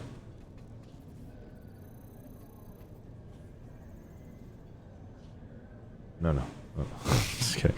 All right, so let's get started. Let's go ahead and basically bring these individuals in. Here is the match results. This is going to show you exactly what happened for COBALT today, yesterday in COBALT, and today. We're going to go ahead and read this entire list. From the very top, Reapers for the NC has taken that victory. Zergrus with the second place. The boys in third. Here in the second matchup that happened, you're going to look at that Hydra in third. First place, Red Black Bling Squad. And second, Euphoria Undiscovered. In rank the third position right now, the Drunken Dogs in second place. The Broken Arrow Company taking first. The world's best gamers did not show up. Alliance Please taking second place. Brutal Onslaught first place. An incredible match. Great work on you guys. Prime Air Force Vanu in third. 1160 no show with 5 IQ tactics. And Trident in second. Unbelievable. We've got Guards in third place. Section Francophone in first, and the Foundation in second. COBALT Business News Network went first. No shows across the board for Wataha and Ergo Proxy. Global Defensive Initiative with a 0 show, and ZMD with a 0 show. But we got Stratzky's Republiki taking that first place. 91st Armored NC Regiment taking the first place against Stormtrooper with 0 no show. And Vanu Supremacy Initiative with second place. We've got Wounded Warriors with a no-show, and We Want Your Soul with a no-show against Morea Roja Hispania with the first place. NC Alliance, CBI, IP, and CZ is still in progress. It's a glitch, not a big deal. We'll leave it alone. Members of the Ultimate Mummy, first place against the 95th Sewer Squadron, who decided to basically show up drunk live on stream. All right, love you guys. And then we got the Division Lee who had no show. So, what's going to happen with COBALT? What's next for you guys? What you guys need to understand next is that if the top 6 outfits want to make it, this is the current top 6. Red Black Pink Squad, Broken Arrow Company, Brutal Onslaught, 5 IQ Tactics, Section Franco, Stratzitz Republiki, Morea Roja Hispania are all taking that W right now. They are actually on point. What you need to understand is they are going to have the toughest bracket here. Only the top 6 outfits are going to make it. Even if it was a no-show, that means if Stratsnizi Republiki takes another W, another win with the no-show, they will officially be in the actual quarterfinals. Only top 6 of TR, top 6 of VS, top 6 of NC will be making it. This is going to be incredibly difficult. You have one more match next week. Do your best and forget the rest. It's going to be really tough to be in the playoffs. If you are currently in second or third for the TR, you have to have a W next week. Next week is going to be all or nothing for the TR. While the NC and the VS have opportunities, with a single win can change everything. How are the talks that decided when there's no one of the VS that will win? That is actually very true. If none of the VS have won, so let's go check out what's going on with the VS side. Right now, the boys with 1. You're looking at right now Euphoria Undiscovered with a single victory with Trident and Foundation. Vanu Supremacy Initiative. That's 1, 2, 3, 4. 4. That means you will have a total of 6 automatic players are automatically going to be in to the playoffs. That means the boys have made it. Euphoria Undiscovered, Prime Air Force Vanu, the Trident Foundation, and the Vanu Supremacy have all made it to the playoffs thanks to the lack of no-shows that came for the Vanu. So that means every one of them will be part of the playoffs, but doesn't mean you should give up. You should use this opportunity to learn as much as you can. Let's check out the NC. The NC side has the Reapers with one Cobalt Blue Business Network, the NC Armor Regiment, 91st, and the and members of the Ultimate Mummy. All those 4 will probably be moving on to the playoffs if they do not have a complete loss. If a complete loss happens, the Drunken Dogs, if they win, will be removing you. If the Alliance Please wins, they will be removing you. The Guards have to get a W. Hydra has to get a W here if they wish to go and see the playoffs. Great to see you guys. Let's go and basically grab these people from Discord. Currently going to be in the live stream private Discord channel. If you guys want to come stop by and share that love.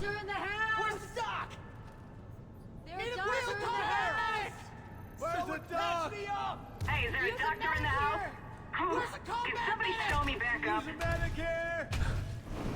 Use a medic here! Liberty or death? Oh yeah, dude, 100% data. You're 100% right.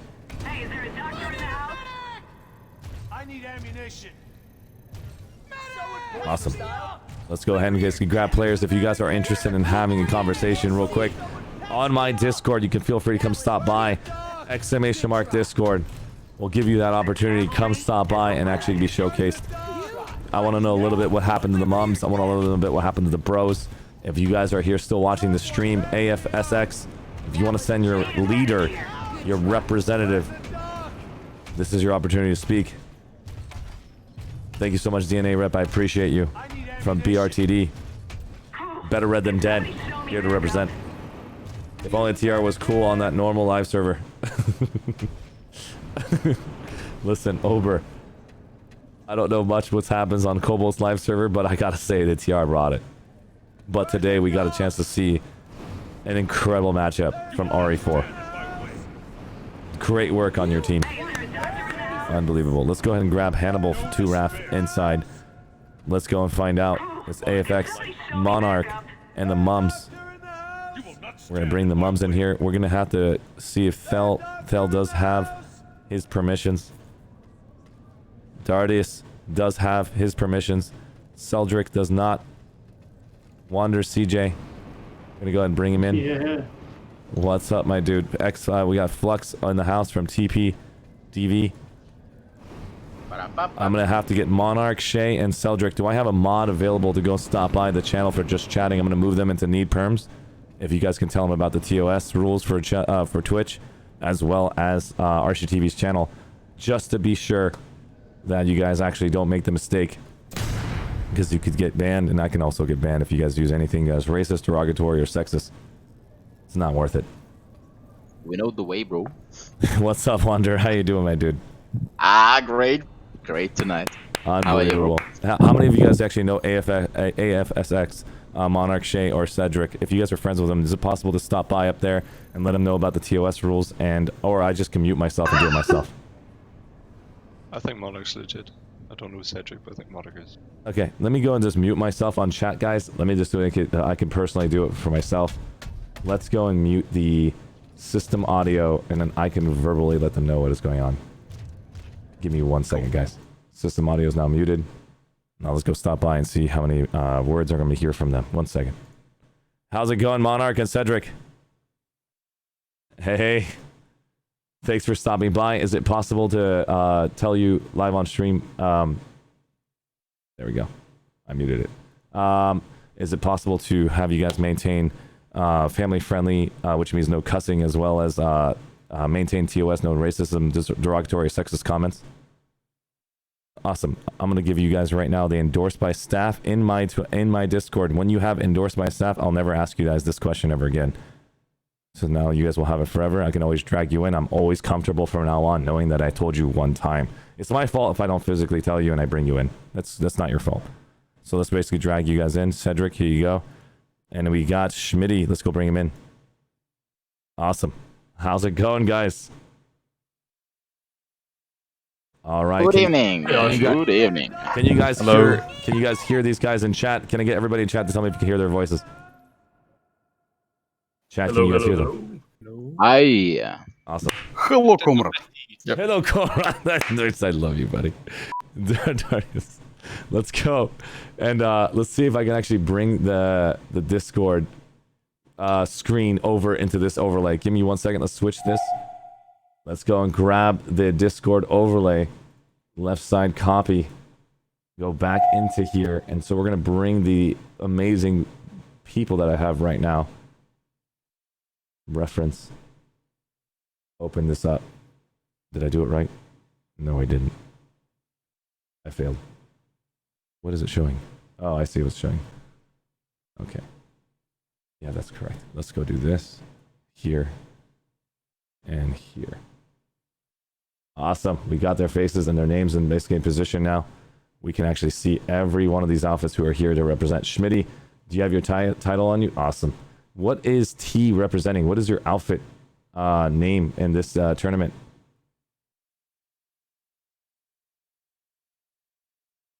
I think T is bling. T is I think Blink. he's deafened, Archie. You guys can hear me? Oh, they're deafened. He's No worries. I just know T from the first Outfit War, and I don't think I saw T sign up. So if they're representing Bling, feel free to put Bling in your title as well. And I believe Bling is the Red Black Bling Squad. Yep. And that's what they're in. Okay, perfect. Let's go start off by bringing in. Also, it looks like Danny wants to come in too. Awesome. 91 AR. Hamstertron. Let's bring him in as well. Let's start off with Hannibal Forge at the very top of 2RAF. How you doing, buddy? good to be here. Dude, right now we just saw a COBALT matchup. Did you get a chance to watch this match? I actually did. I was talking to the boys in here earlier about their battle gals. As you know, on US, we're not that big on battle gals, unfortunately. We prefer the striker valk, as you like to often highlight in your clips, which I saw you very excited about that yesterday. Offering some perspective here, just being there here. Yeah, it's incredible, man. Those battle gals is something very unique. I love seen battle that. gals. I haven't seen that anywhere else but on COBALT at the moment. Others, I mean, no, we saw that on COBALT, and I think I saw that on Soltech earlier. Where was it? Is it only? My brain is losing it. I'm gonna need more sleep. Was it only on COBALT that we saw this? Is that correct? Today, this stream, we saw multiple people doing it. It wasn't just the Reapers. It was the last match as well. So it was all COBALT. Never mind. COBALT, tell me why the hell did you guys decide to take advantage of these battle gals and other servers or not? What's the difference? Big brain. Big brain. I just feel like you guys are just having to deal with your own personal counters, and Chronic smooth brain, I think. 100%. Like, this is out of control. Let's go and basically hear Hannibal's point of view. Hannibal, what were your point of views on COBALT? Have you ever played on COBALT by any chance? No, so as an Australian, my internet isn't the greatest when it comes to connecting to foreign servers, unfortunately. They kind of canned Connery as an Australian server, thanks, Rel. So the issue there is that we can't really connect anywhere with good ping, so we just have to kind of pick and choose where we go. But look, I love battle gals myself. I have a fully certed one. I love flying it around and smashing into ESFs and pretty much anything really, because it's a battle gal. I loved it. I clipped it a couple times actually with the battle gals, and I shared it with my outfit, and I was like, dude, they're using battle gals. We can do this. It's a real thing. And you know, it seems like a really efficient use of manpower as well. I was talking in the chat earlier, and someone said that striker valks are considered to be a waste of manpower, and for us, that's a very odd perspective, because you know, if you can super fire a striker valk, you can take down a galaxy in like 1.5 volleys, or even 1 volley if you're lucky. do you quantify manpower though? A striker valk is what? It's 3 heavies with strikers, 1 engineer repairing, and then a medic in the gun and a pilot. So it's 6 people, whereas 2 battle gals is 4, and then you can have 2 ESFs, right? So it just comes down to like where you apply those skills, but at the same time, it's also a fire team and taking off the battlefield. So and we can drop people in valks onto points or onto sunderers, onto base construction to destroy a silo, to destroy construction, to destroy a sunderer if it's deployed, etc. But I don't know, man. Seeing those big space whales flying around majestically dacking things was pretty sick. Yeah, it was incredible. I was seeing some amazing behaviors from not only Zergrus, and they were doing some incredible work on was it there was just so many fights today. I can't basically remember all of them, but if I can just go back and just check out my notes. 1 second, let me just check my notes real fast. I'll know exactly what it was. Here we go. Let's pull this up. Who was that fight that we saw earlier? We saw Alliance Please and Brutal Onslaught do the same tactics with their 2 different vehicles. They put down Citadel shields. That 1v1 was just incredible to watch. What were your thoughts on that, guys? Anybody want to basically comment on that fight before we go to every single outfit's names? Alliance Please and Brutal Onslaught. Anybody got a chance to watch that? GG, bros. Dude, Alps, honestly, you guys are insane. That was so cool, man. Well done. Great fight. A really interesting one. Like, we had a really pleasure fighting that. Next time 100%. hope we get one as well there. That was super awesome, man. Hey, again, Brutal Onslaught. How does what does your 4-digit tag stand for? Do you guys know what Brutal Onslaught stands for? The 4-digit tag. What? Digits. What, the bros? That's the bros. Okay, so it is the bros. Okay, so I want to That's make all sure. you make it out. Yeah, the bros are basically Brutal Onslaught. So bros, Dardarius and Wanderer CJ, can I have you guys both talk amongst yourselves? Flux, you want to tell me something crazy you saw from the bros? And Dardarius, tell me something you saw crazy from the Alps, something like more positive side. Like, dude, I love that strategy you pulled off. Not like you can suck my, something else. Hey, man. Well, guys, those bases was so beautiful and annoying at the same time. In the middle, Jesus, pain spires everywhere. We were suffering with pre-capping because there was continuously pain spires everywhere. And the way that you guys rotated your people between vehicles was just amazing as well. Like, if you needed more air, you rotated infantry to air. If you needed vehicle, rotated there. If you needed infantry, you rotated vehicle to infantry. It was really nice. It was nice play. It was a nice match. It was. That was awesome. What about you, Dardarius and Wanderer CJ? Right.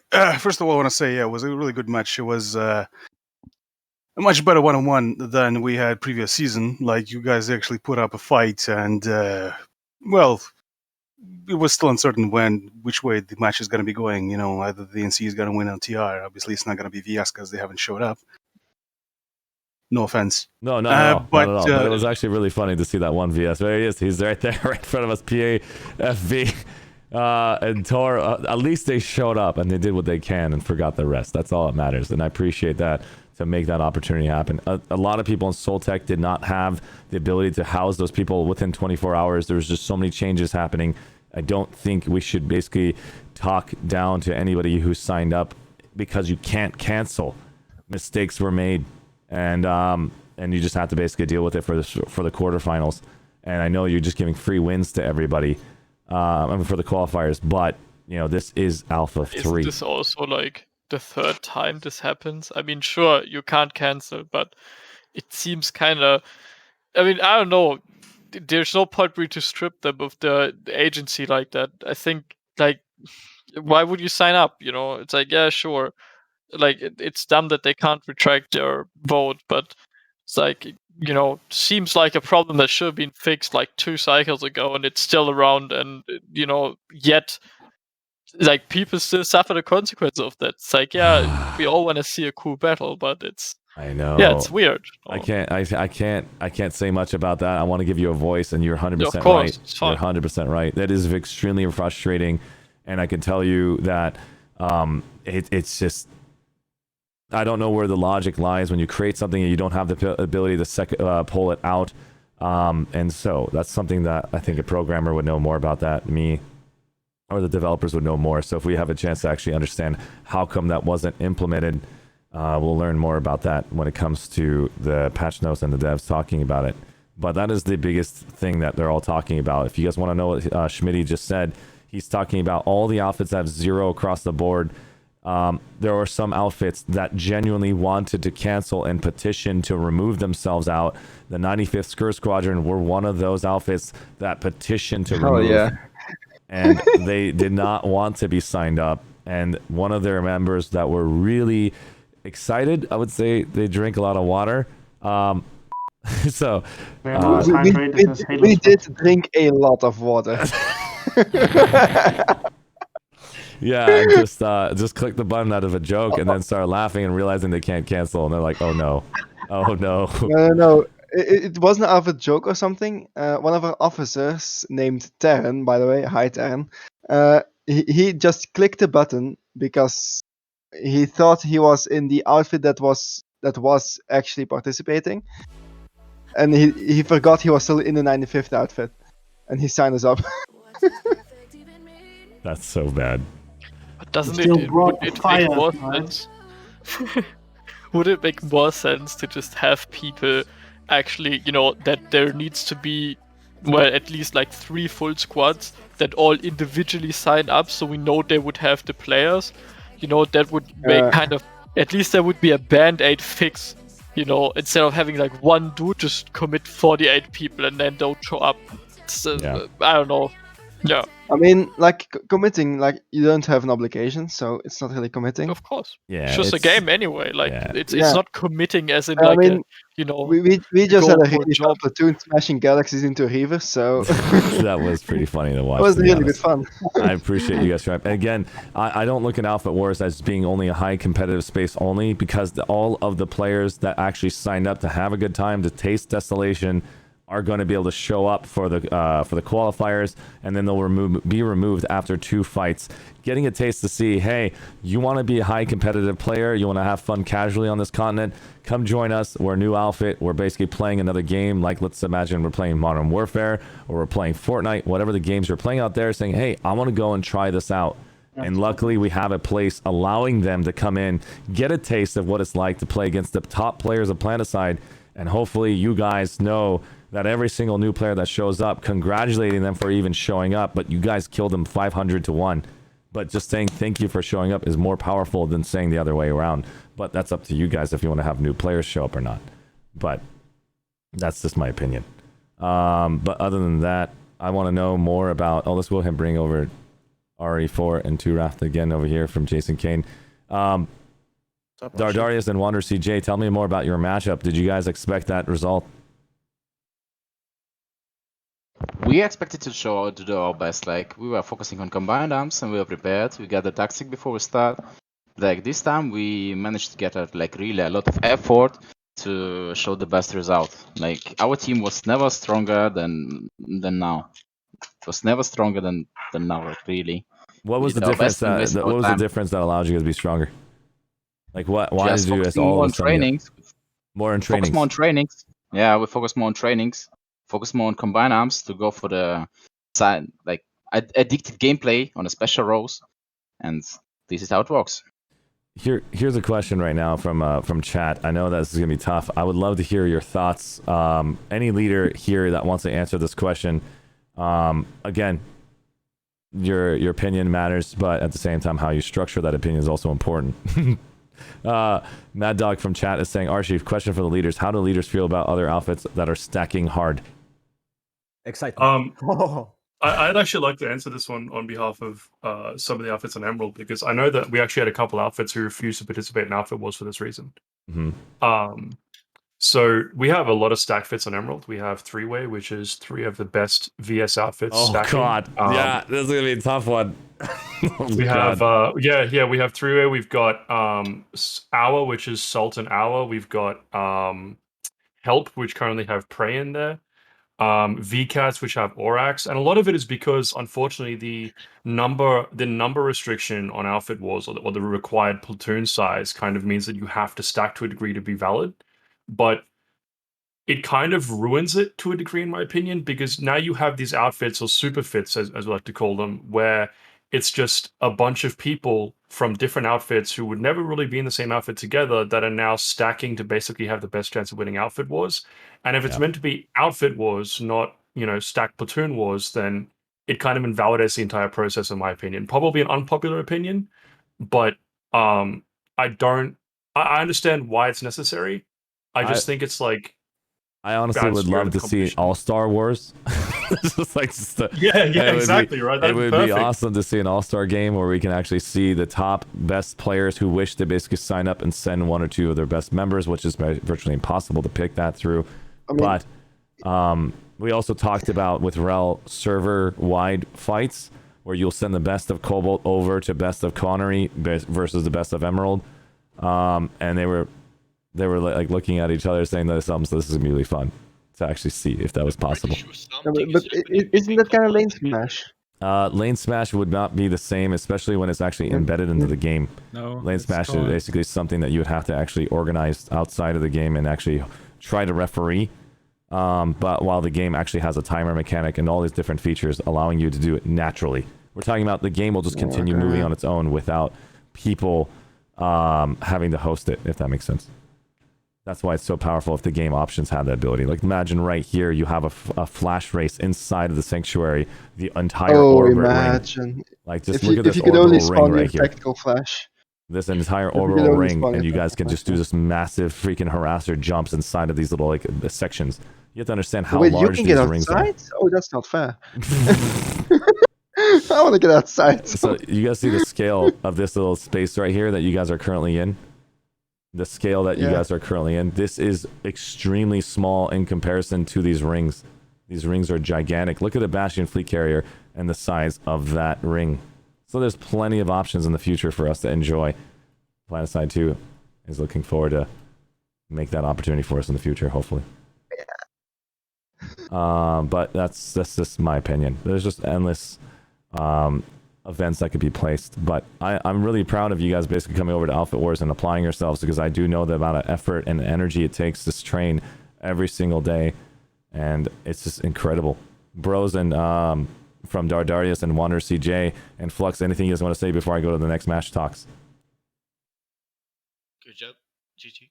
GG. Was fun. Yeah, it was really fun. Like I told you once again, it was a great pleasure to play against, and I would do this also once again. Awesome. We will have our revenge, don't worry, man. I'm waiting for that, bro. We are waiting for that. That is awesome. Yeah. That is awesome. You guys heard that live on stream. Flux is basically saying it. Alps is in chat all across the board. And bros, take my energy. It seems like this would be like ongoing copy pasta happening. Let's go to the next individual here. RE4 Chris Torrio. Can you tell me more about yourself and the entire event? What were your expectations from this W that you've got? And give me some positive feedback towards the other two competitors that showed up and applied themselves. Okay, I will start that in Outfit mainly. My specialization is building. I tweak and try to make building gameplay as much variable as possibly can. My role in the Outfit Wars, I was Force Command. I was platoon lead of the fight with Boys and Zergros. It was very stressful. It was so close, and I'm very happy that I win. And my opponents were prepared for tough fights, and I want to congratulate them because they were very good. To the point that I had to give up some of the pre-planned tactics just so we can deal with some unexpected events, because Zergras did a surprise on us. They were much better prepared than we expected, and Vias, with their relentless galaxy drops, it was really challenging to win this one. But I hope everyone had fun, because Reapers did, and thank you for your time on this Outfit Wars, and I am excited for the next matches.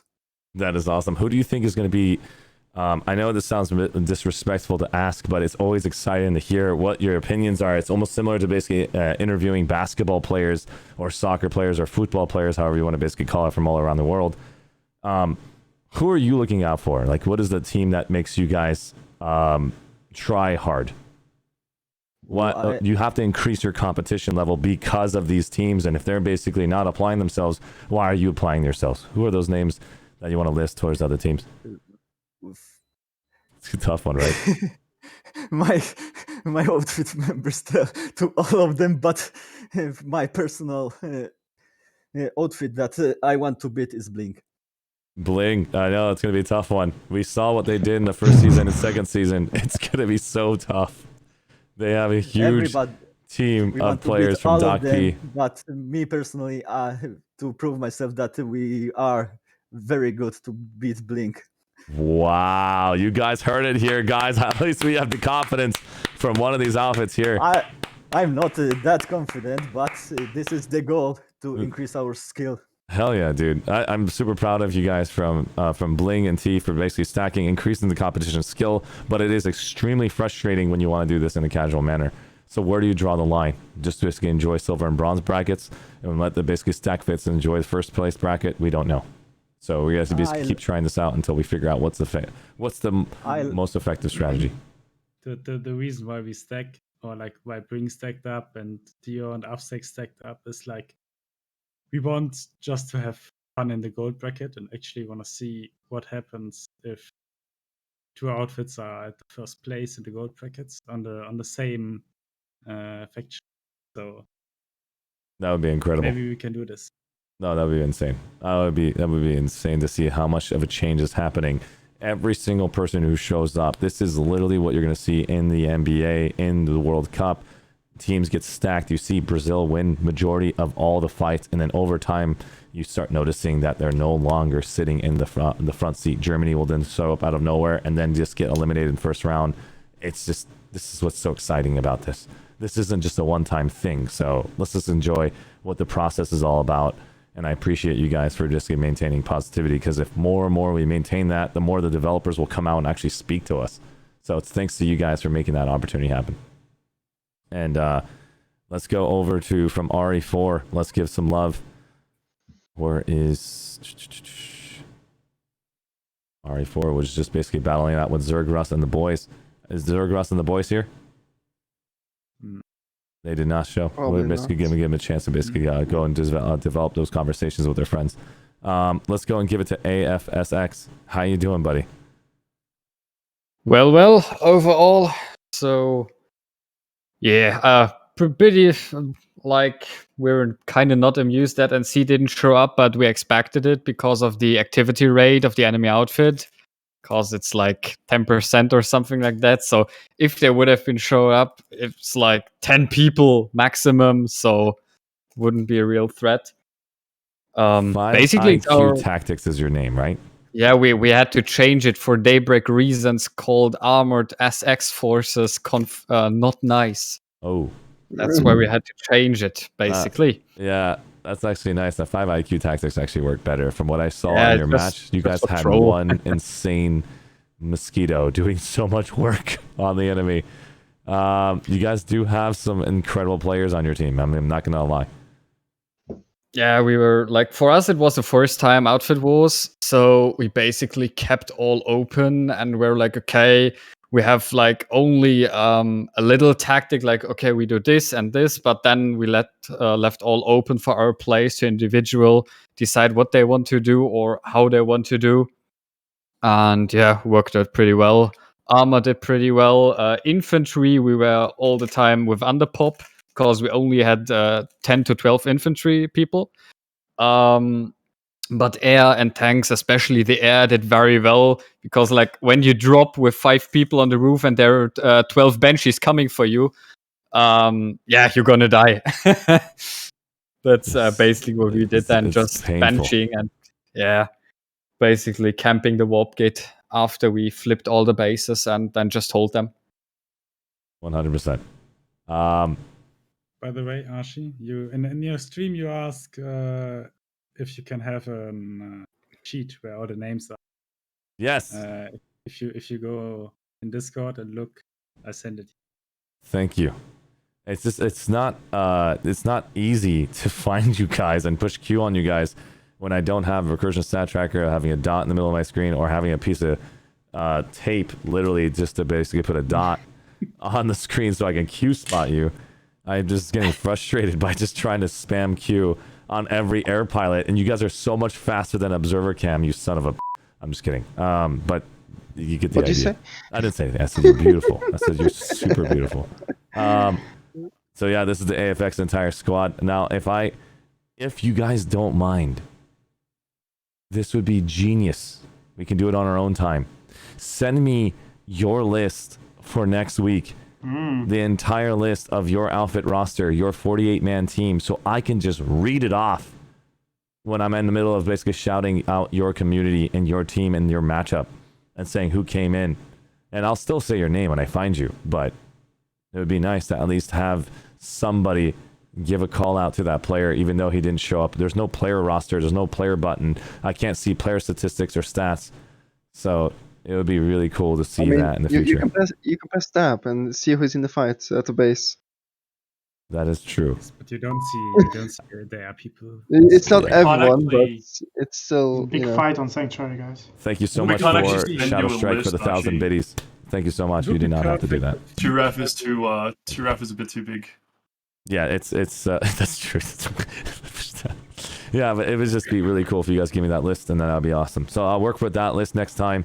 Anybody who gives me a list, I will be reading them off. Anybody who did not give me a list, you can learn for next time. Thank you so much, AF. SX. I keep calling you AFX because my outfit is called AFX Aftershocks, and I keep basically want to call you my name and my outfit.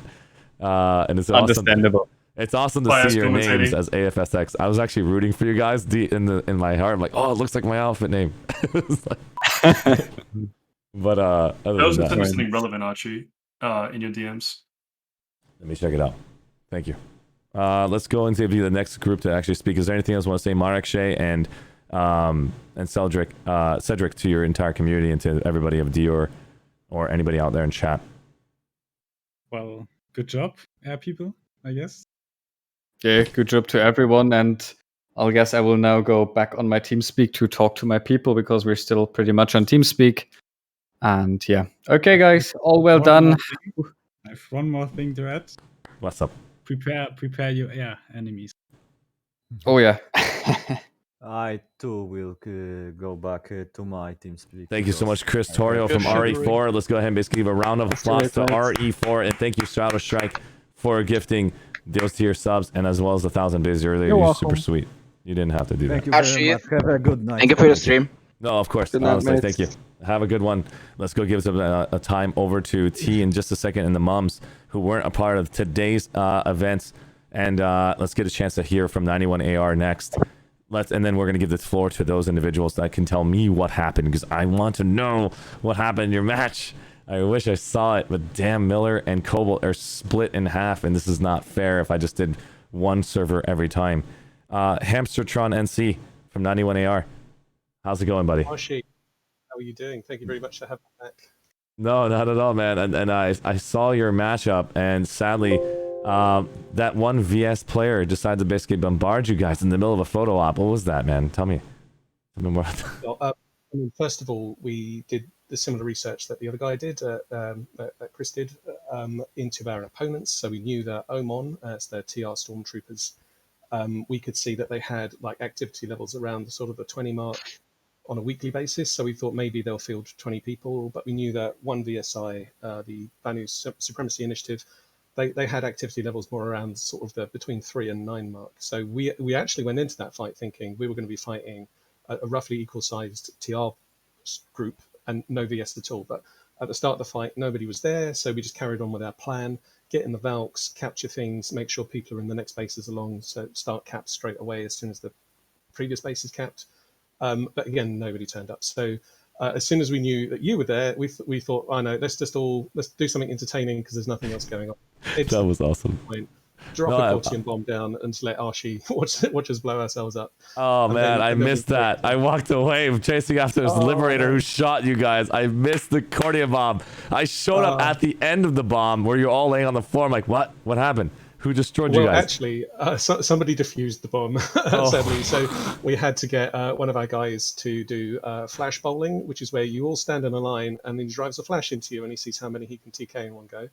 So that's what happened. That's why you guys were all on the floor. I did not know. You'll see the reaction on that stream in the middle of that. I'm so sad you missed that. No, I just saw you guys all laying on the floor. I'm like, how'd you guys do that? Who took you out? This one lone medic is sitting there trying to revive one at a time.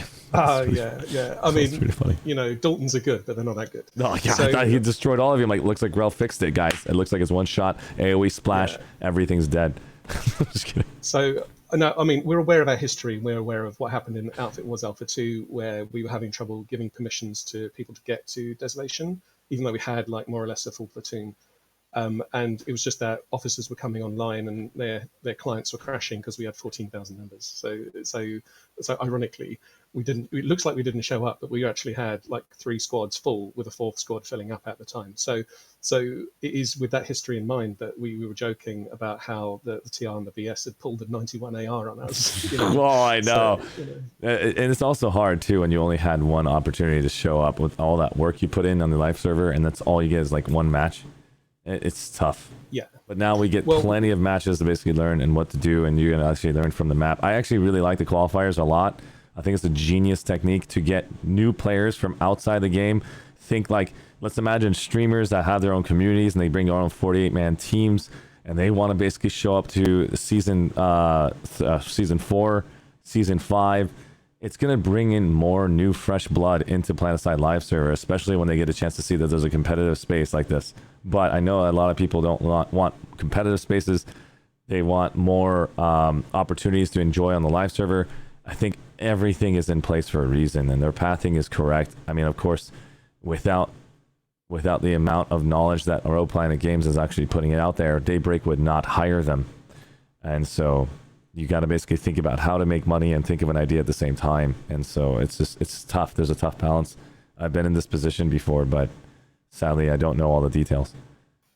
91 I think AR. it's fair enough. You know, I think there's a space and a room for having a more competitive side to it, because it's just, you know, we have, this is a massively open world sort of sandbox MMO shooter, so you're going to get noobs, vets, high skill players, nil simmers, everything. So the more stuff that there's in Planetside, I think it just serves the community even better. With regards to no shows, I think that we're very close to the point where we're kind of solving the problem. I think instead of having individual outfits sign up, what we should have is individual players have to sign up, and then when outfits reach a certain threshold, then the outfit can sign up. And I think that will solve a lot of the no-show issues and just lead to like better matches. No, well said. 100%. That was actually basically spot on. It'd be interesting to see how they actually think of the next development of that cycle. At least the Loyalty 3 rank kind of slowed things down, but didn't really fix all the problems. But And I think combining the Loyalty 3 with people losing loyalty when they join an outfit or leave an outfit, I think that was a good move. And I think that shows as well that Daybreak, Rogue Planet, they saw people playing in multiple Outfit Wars matches in the last round, and that's clearly they don't want that. Yeah. It just makes it difficult to really I think enjoy. Loyalty is a bit too arbitrary, honestly. It's like it doesn't mean anything. If you're good enough and your outfit's active, you get through like rank 3 like a day or 2 without even hard sweating for it. I heard it takes 12 hours to get rank 3, or an hour and a half, I heard, or something like that, just to get to rank 3 or something.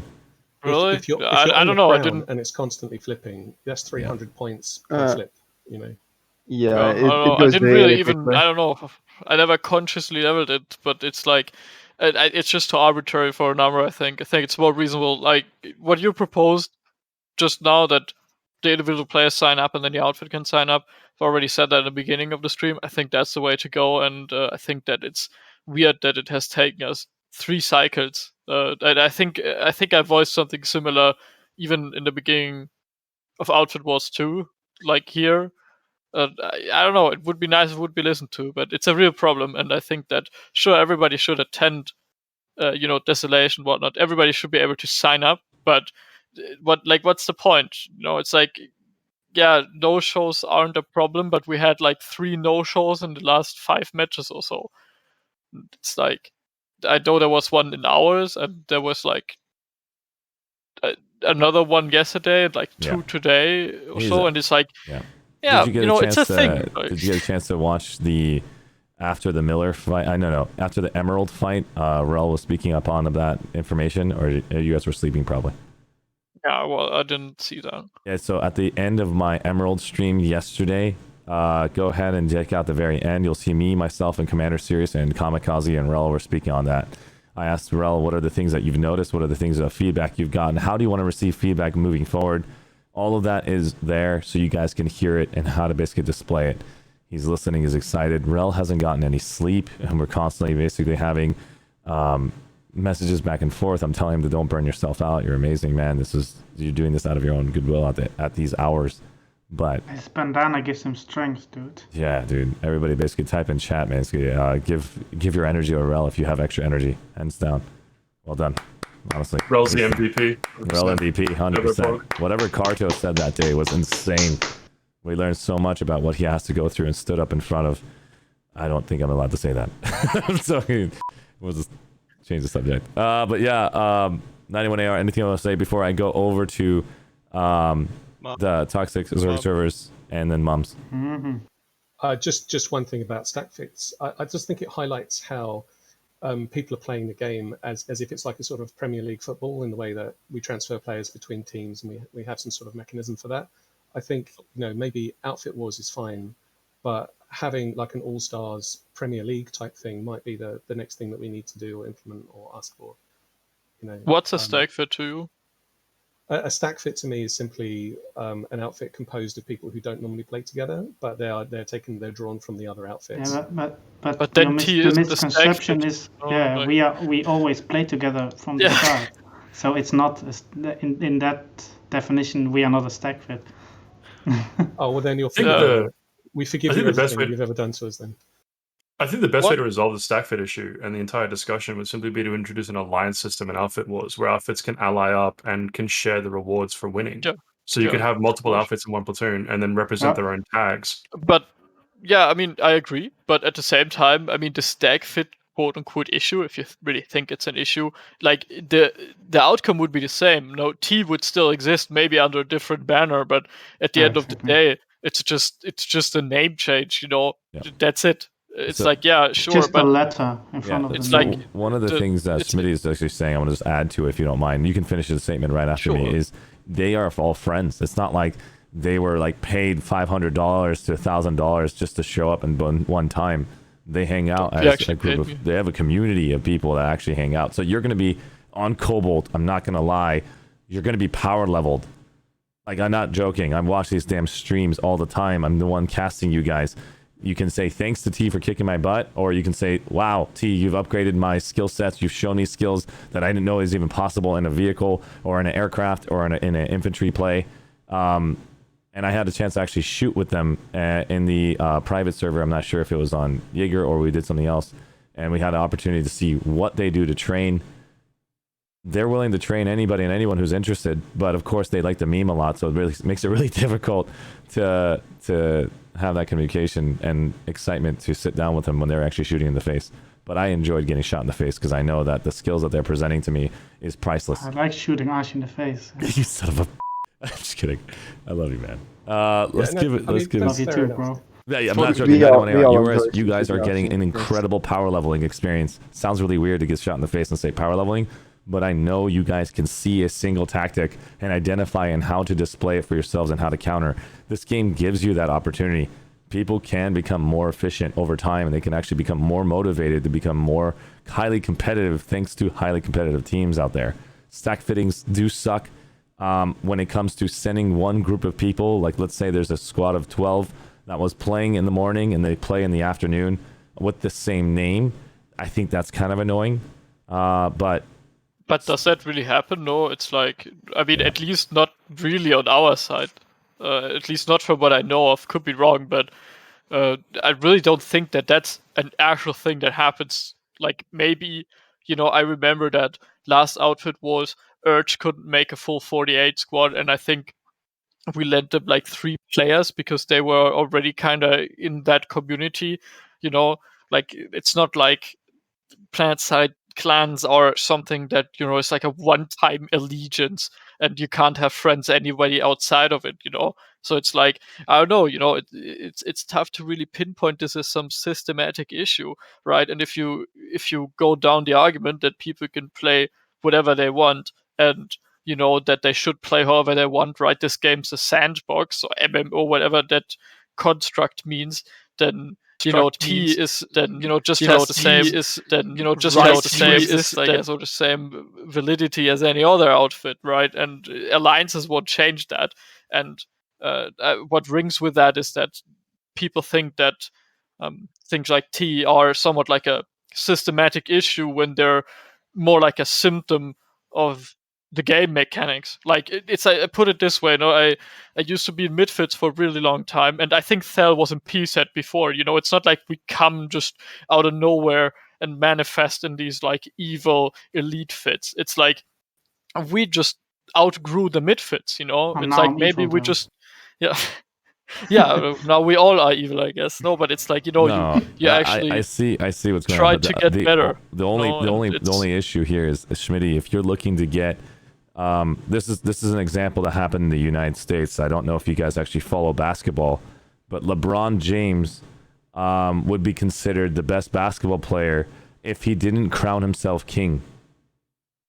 And because he was constantly saying that he's the best, when he is the best, he was basically representing the point guard position, he was representing the center position, he was representing every single position on the basketball field. He can carry and defend anyone and everyone. We would all say Kobe Bryant. I love Kobe Bryant to death. I'm still going to say Kobe Bryant's better, not just because he's not here anymore. Kobe. R.I.P. Kobe, 100%. But because of LeBron James's ability to constantly talk smack and saying that he's the best, no one respected him, and we're giving him so much crap. Even though he did succeed and win, still got booed. And then he finally got a coach. He literally got a coach to teach him, what am I doing wrong? Why am I not allowed to say I'm the best when I am the best? And he figured out what he's supposed to do. You don't crown yourself king. You show effort. You thank everybody who came, and then everybody crowns you king, saying, this is our best player. This is our best outfit. We want you to represent us. When the day comes when there basically comes out to COBALT representatives, that's when it's going to be really important to make the people excited to see you play versus basically seeing you as meme the crap out of everyone you kill. Well, I agree 100%. But I mean, yeah. I would never crown myself king, even though it's true, but I got Dusty as my coach. This... Well, things are how they are, no? Hard to turn them around. But I don't know. It's like it's hard to really pinpoint, yeah, because it's like people point a picture and this is you make the it's kind of like apples and oranges, it's like LeBron James and whatnot, but there's like real money and actual value in that, whereas this is like a free time game hobby for all of us. True, and it's like and it's like it's tremendous fun. It's tremendous fun to talk smack on the internet for sure. And it's like I understand the kind of noble picture you want to go with it, but what's that about? It's like you guys of course have your different cultures. I'm not denying it. There is a way to talk smack, but then there's also a way to say, hey, I appreciate you guys showing up, but dude, you remember how many headshots I took on you? Like, it's like you give a little bit of positivity first, just to soften the wound. You know what I mean? Not just all salt. There's a class to it, if that makes any sense. You still can do everything you're saying, but I don't know how to explain it. You're cooking a dish, right? If you're making a good dish, there has to be a little bit of salt in it, right? Yes, to amplify that's the okay. taste. I 100% agree with that. Right, so it's spicing things up, and that's a good thing. Well said. Can I speak on this for a second? Can I interject the quality? Call me quality Chai conversation. from Mums to say something. Go ahead, sorry. Can I? Yeah, I just want to give a quick call out if you don't mind. I just don't really have time to sit about and talk. I'm so sorry talk smack about if you don't mind. I just want to give a big shout out to 95SS. We were in a matchup against 95SS in 1337 tonight. You're very welcome. On COBALT, and 3037, we knew they weren't going to show up, and we knew that half the 95SS guys were in a stack fit with 2 TKA. So I think we had a bit of a conversation beforehand, and we agreed a little bit of a plan, but I just want to give a big shout out to those guys because we've talked a lot about the crappy sign up process and stuff like that, and I think they said they held their hands up and said it was an accidental sign up, but they still showed up with a couple of guys. They gave us a little bit of fun, and I just want to give mad respect to those guys because they could have easily have just not shown up, and we could have just been left with 48 guys online for nothing. So I just want to call out mad respect to those guys. Tommy Chai, before you go, I want to apologize ahead of time. I'm really tired. I did not know members of the Ultimate Mummy was moms again. I think my mind is losing it just because I have lack of sleep from Soltec and doing this entire stream. I've got 2 more left to go, and I'm going to hibernate for 24 hours. So I apologize. It's all I did good. not say that you No, played listen, today. it's all good, brother. Mad respect for streaming all the games, but yeah, I just wanted to say my piece and give my shout out to those guys, and we're looking forward to a couple of actual 1v1v1 matchups in the next couple of weeks, and we're ready. And mad respect to everybody for showing up and putting on some really great fights. The Reapers fight was great. The Bling EU was actually really fun to watch last night. So great job everybody, and looking forward to some of the matchups in the next couple of weeks. So, That's Moms, all I before have you to go, say. I want to know more about you guys. Do you guys actually think you're going to go into gold, silver, or bronze? Can I hear a little bit of smack talking from you? No, listen. I'm not the smack talker. I'm the cool, level-headed. I think fair play to anybody who shows up with a full platoon and has a whack. Fair play to some of the matchups yesterday.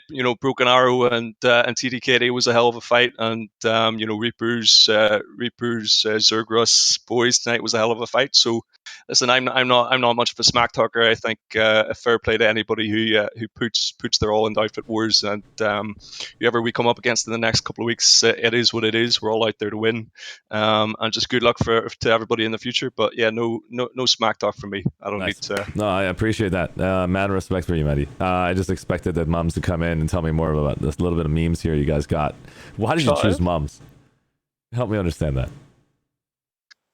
So Mums was set up by Mega Cake, who is our leader. I support him from an officer's point of view. Mums was a tag I think Mega had on VS on COBALT.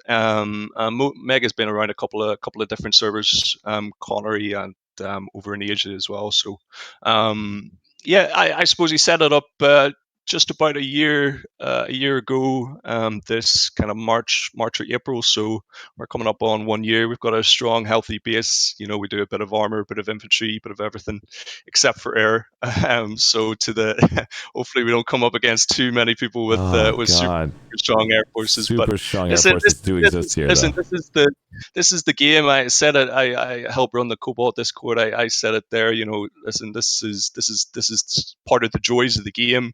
Everybody's strong at different elements, and we've got to find ways to combat our weaknesses. That's the whole point of the game. So listen, we're looking forward to whatever matchups come up in the future, and yeah, good luck, have fun. 100%. Well said. Thank you so much, Moms. Call me Chive. Man, respect to you, buddy. Have a good one. Go Right. get your Peace. Chive, Have a good before night. you go, Yeah, I have a question. Yeah. Is Spidey still around playing with you guys? Yeah, Spidey's still around, although not quite to the same activity level as the likes of myself or Mega or some of the other guys. Yeah, of course. I mean, yeah, he's always been kinda in the Spidey's background. occasionally around. Yeah, Spidey's occasionally around. He sometimes hops in and out. So Say hello from me if you meet yeah, next time. absolutely. Yeah, Good stuff. sure, dude. No worries. All right, thanks, gents. I'm gonna hop off. Thank you Have a so good much. night. Cheers. Thanks. Oh fuck! I want to ask when Essing will take over Mum's outfit lead, but I guess that has to wait till next time. Yeah, man, next time. He's got to get going. I mean, see, I accidentally skipped over him, and I forgot Mums actually played 95th. My mind is only focused on the matches that were actually exciting to watch, because 95th was basically coming and having a lot of fun, trolling a bit. But we saw two incredible fights here from COBALT and the second matchups here tonight, from not only the RE4 bracket taking the victory over there, but also the bracket that we saw from Alliance Please versus Brutal Onslaught. That was incredible to see. There were some other fights that we saw earlier but there's basically inflicting not the same population numbers, but I want to see population numbers maxed out in an outfit war where we can actually genuinely say that they actually brought everything and then that was on the table. But don't expect that this bracket next week you'll have a lot more time for discussions and times to plan, so next week is another qualifier. You can basically get your 48-man team ready. If you don't have your 48-man team, you can easily recruit other outfits to come join you. That is not frowned upon. That is actually insisted for now until the alliance system shows up. Don't think it's a problem just because your outfit specific doesn't have the numbers. Feel free to bring them in, house them, get them loyalty rank 3, less than an hour and a half. Some people can do it that quickly. Some people can do it in 12 hours. God knows. But I do want to say as well, Arshee, if that's okay. Please. Relating to what you talked about with stack fits. And I want to clarify a position here. I don't blame the people in those stack fits for stacking. I don't think it's their fault. I think it's a necessity of how the game is kind of designed in terms of outfit wars. I think that it's I think someone else said it well, it's a symptom of the nature. I think it was actually Schmidt who said it. It's a symptom of the nature of outfit wars and the requirements of a 48-man platoon. If you have a smaller outfit, no matter how elite they are, you're going to need more numbers just because outfit wars, end of the day, can be a numbers game in terms of logistics, base deployment, infantry, air, everything. And I think that's a fair argument, and it's a very valid argument. My premise more so is, if it's called outfit wars, then the outfits that are participating, whether or not they're smaller or larger, should all have the right to represent their tags and to be acknowledged for what they're doing. Stack fits, while not, I guess, violating the spirit of outfit wars, kind of derail its intended purpose, in my opinion, optically, because you have outfits like SKL or... Yeah, sorry. But can you, what's the intended purpose, though? It's hard, I mean, you say that like it's a given, but it's, you know, it's hard to really pinpoint that. It's like, is it just a competitive let out for all the people that don't want to just farm on live? Or like, what is it then? Because if whatever T is... Yeah. Sorry, I just want to answer that because you raised a good point, and it's a valid point. I want to answer that if that's okay with Arshee. Yeah. I don't want to take too much. I just want to give Thel a chance to talk, and Jason Kane. Sure, I haven't heard from them yet, but we can continue down this path. Thel, thanks so much for being patient, buddy. I keep Thel boxed in my box so he doesn't do too much stupid stuff. Not at all, man. Thel's amazing, man. I love this guy. I know he does tickle. I know he does tickle the competition. I feel like I'm constantly having to basically think to myself, what is Thel gonna say next? He's always been creative. Thel, would you like to say anything here? Very dangerous individual. For something to latch on to, right? It's a good conversation happening right here. So I can just see your teeth sinking into any conversation. Like, oh, I know what to say right when now. there's something, okay, I'll talk. I'll open my mouth when the time is right. Okay. Well, just continue. It was a good conveation. Okay. Ready to get shot in the face, dude. Oh no, I'm from behind, dude, but not like this, please. Yeah. Not on Twitch. Yeah. Yeah, dude, he's blasting me. Mm-hmm. I think Ryan is right on the mark, actually. Tell me about your match. What happened? I mean, in your perspective. What happened? Well, we played Outfit Wars on TR. Because TR is obviously the best faction.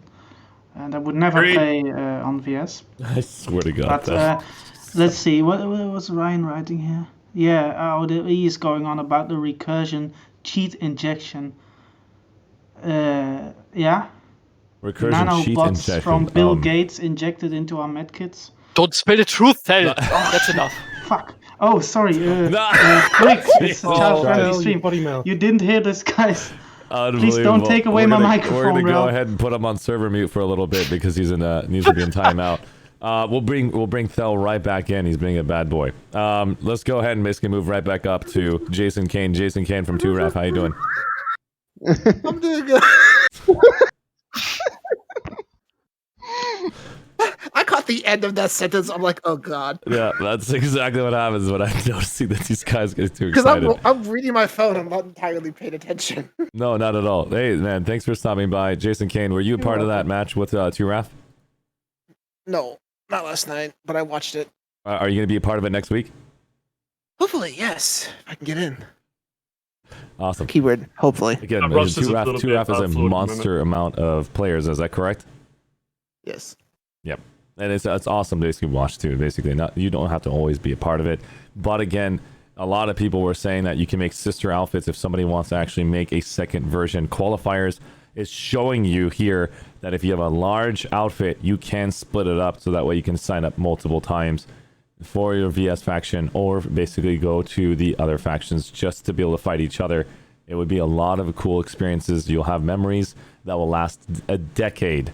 I've had this opportunity happen. On Jaeger, no? Yeah. Like, that shouldn't happen in Outfit Wars, in my opinion. I don't see a reason why big outfits would, do that just to have internals. Like, there's measures for that in place. I think that, while we're talking about derailing the purpose of Outfit Wars, I think that's a good way to go if you want to derail it. Because then it's really just arbitrary groups, like, fighting each other. And it's like, yeah, well... Okay, I mean, we can have that. No, it's hard. It's whatever you define it. No, but yeah, 100%. To the point that I think Schmitty raised earlier, but I wanted to reply to, and I apologize, Arshee. I can stop please, if you Hannibal. want I want you to go for it. Go ahead. Okay, fantastic. I'm sorry, I'm just trying to be polite. I wanted to speak to what he said the intended purpose was, and you're right. Like, it's defined by the individuals, but to my understanding, it's to showcase outfits, right? That's why we have a prize system. That's why we have a rewards system. That's why it announces outfits as they win. Sorry, I spoke a bit fast there. The intended purpose is to illuminate outfits that stand out from the rest. And while I understand your point, and I don't fundamentally disagree that if you don't have the people, you have the right to compete by merging outfits, and I do pay that point respect, Schmitty. I do. More so, what I'm kind of talking about is, and you said this wouldn't fix it, but I actually kind of disagree. I think alliances would fix that because let's say, for example, an outfit like three-way. Three-way is Bushido Way, Learning the Bushido Way, and Praetorians VS combined. Now, I have friends in Praetorians. I love those guys. They're an amazing outfit, amazing people, amazing players. Shout out to Lulz, Broken, Nocturnal Gannet, etc., the leaders of Prey. And Defensive Shades as well, who's helped out 2Ref already by doing lessons with us and teaching us, the Bushido way to a degree in terms of how to, set our settings and aim and stuff like that. Those guys are fantastic people, great players. My objection doesn't necessarily stem from the fact that they stack their outfit. It's more so that, one, it can be a little bit unfair for other people because, it's 3 amazing outfits stacked into one big group. But more so, I believe it kind of defeats the purpose of highlighting an outfit. Because while Emerald knows that Three-Way is Prey, L-Way, and B-Way, how does anyone else know? And if someone wants to join those outfits, how are they going to join those outfits? Because Three-Way won't exist after Outfit Wars is concluded. Alliances would allow, for example, Prey, Three-Way, and L. Wouldn't that be true? Like, wouldn't the fact that alliances don't persist throughout the Outfit Wars, like, okay, no, I mean, like, like alliances as they are right now, right? They get split up after Outfit Wars because people want to get their tags back. Okay. Sure. Why would an alliance that's only built for Outfit Wars or whatever? I mean, it's hard, whatever the system's gonna look like, right? But if that's its main intention, why would that make any difference? Why is that more persistent? I understand the highlighting the outfit, but it also creates a little weird conundrum where, what if, like, are alliances then equal to a big outfit, or is that more so like? Sorry, and what happens if there's 2 big clans that make an alliance, and then I don't know, like, let's say Boys and Tried make an alliance, even though that probably won't happen, and then you have only Boys players playing, and then the alliance wins it. No, that way you could have clans carry each other, just like for the fun of it. Why not make a big alliance with all the clans, and then everybody wins? Well, because I think that's where the limiting factor comes in, because you only have 48 people per match. The idea wouldn't be to just have people, stack the entire bracket. It would be, let's take for example on TR, right? Salt and Hour. They merged to create Rifles and Resos, which renamed the tag to Hour. That's my understanding of it. If they created an alliance between Salt and Hour, then both outfits would compete in the same platoon, so they'd have their own tags. And in the victory, if let's say, for example, that alliance won, then that both outfits would share that victory. So when they go back to their outfit, it wouldn't just be, Hour or Salt. It would be Salt and Hour together in that bracket. And I think visibly that kind of... that would make, Sorry, but wouldn't... Can I wouldn't interject that real make quick? for more winners? This is my opinion. Sure. I could be completely wrong Sure. about this, but I don't want to piss you guys off. This is your game. That's No, why I you don't basically put my own opinion in It's this. Arshee. Chime in, you're a player too. No, this might be my stream, but this is literally, I'm treading on water that I know it's very sensitive, because I do know that I have the ability to offset, or the ability to influence this game in a very micro amount of effort. Like micro, we're talking about like percentages of 1%, 2%, not much. That's why I don't put my opinion out there unless if I have large discussions off stream to make sure the words that I'm going to display have been well thought out. Because if I do have that push happen, I need to make sure, is this the right direction? But I'm using other games as an example. That's why I can actually bring this information for you right now. Other games have the ability to wear capes. If you are the victors, it's a cosmetic appearance. It doesn't add any more value. The winners of that outfit will now have the ability to carry on for the next 2 weeks or 1 month, something unique that you see in Daybreak. They have another game where you're the hero, whatever it is. and that team gets to actually have that contribution to that one outfit that won. So this 3-way outfit that gets this cool ability, you have to hang out in 3-way from now on. And that means you can't be a part of B-way with that epic ability. Give it to the outfit specific, and that will prevent a lot of stack fits from happening, because now they can't use it. Only the outfit can use it. Now outfits will actually participate to beat the crap out of each other to have their own outfit. Well, have that then- for the 2 weeks. What do you think? Yeah, well, I agree, because then stack fits will just be persistent. No, that's what happened to T. No, T is... Which is fine. If like, T wants to be yeah, a stack fit and they're going to play in T in the real life server, that's not a stack fit anymore. It's actually an outfit. It's an outfit, yeah, exactly. If they legitimize the outfit into like, and you know, that's T is a fantastic example. And again, I'm not trying to take away from the fact that, you know, they are limited by the fact that this is how Alpha Wars was created. That's not Rel's fault. It's just, you know, it was designed that way. Right. And I think think you know, it we have to wasn't- acknowledge that. I don't think Sorry, it go was ahead. designed that way. I think it turned into a product of that development. It wasn't like sure. it It's wasn't always like a co-creation with the community and the developer. I mean, they There's create always- the tools and we make the rules. It's like Yeah. that. No, It's you not guys something will like always that. find ways to go around the system. We always like to break the game. I like to break the game. I will always find a way to not cheat, but I will find a way to take advantage of every aspect the game offers and try to break the game because I enjoy doing that. But not to the extent that hurts other players, but it just takes a couple things right now. Like I played an MMO called Lineage 2. I had to alliance with Public half game. the server just to go against the Russian entire Zerg. It was impossible. I couldn't basically beat them without alliancing all the American teams, the Brazilian Dustin teams, Tanya. just to go against the Russian Zerg. It was impossible. And I did it one time. It was kind of frowned upon by the entire population, but we had to. We were forced. And we won, but we didn't know how to allocate the resources because only one team gets to own that castle. And at that point, we broke apart the alliance right after that, and we just killed each other for the rest of the 7 years of my life. But that just gives you an example that they're learning. This is Alpha 3. This is good conversations. You know that there's a problem with the idea of taking 3 outfits and combining them in one just to show up, so that way your main character gets the gear. When it comes to the outfit wars, it probably should be an outfit-specific resource. That way the outfits will be able to give specific attributes or titles to their members who join that outfit, that they are the winners of that and they have a title on their name and specific to the outfit, so that way when you leave you lose all of those rights. It sounds really But weird. if it's player determined, then it will be just pure nepotism. No, it will be just people that the leader. Or I mean, it depends what kind of leader you have, you know. But essentially, you could just cherry pick whoever you give it to, just because you're. I mean, not one person. I'm saying the entire outfit will get it. Everybody in the outfit wins it, and the entire outfit gets to wear that badge on their head. Yep. And that's the thing I was trying to say. Like, if you really want to make it outfit war specific, you want to stop this whole idea. We'll give it to the outfit, because if they want to stack to give that outfit that tag, they did it for that specific outfit. If that outfit dies, it's not going to showcase itself. But that's just my opinion. I think that's a fair statement. I think obviously there's an argument to be made regarding the legitimacy of players and their right to earn their titles and keep their titles. Like my founder title, I'm very proud of that. I played Planetside 2 since Alpha, so I'm pretty happy with that. But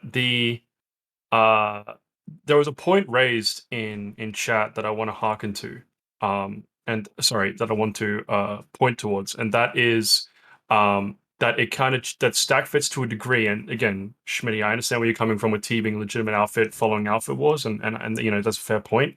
But more so, what I want to point to is that it can cheapen the experience, because let's take for example SKL and 2RAF. Okay, SKL and 2RAF, probably two of the biggest outfits on Emerald in terms of active member base combined with coordinated member base.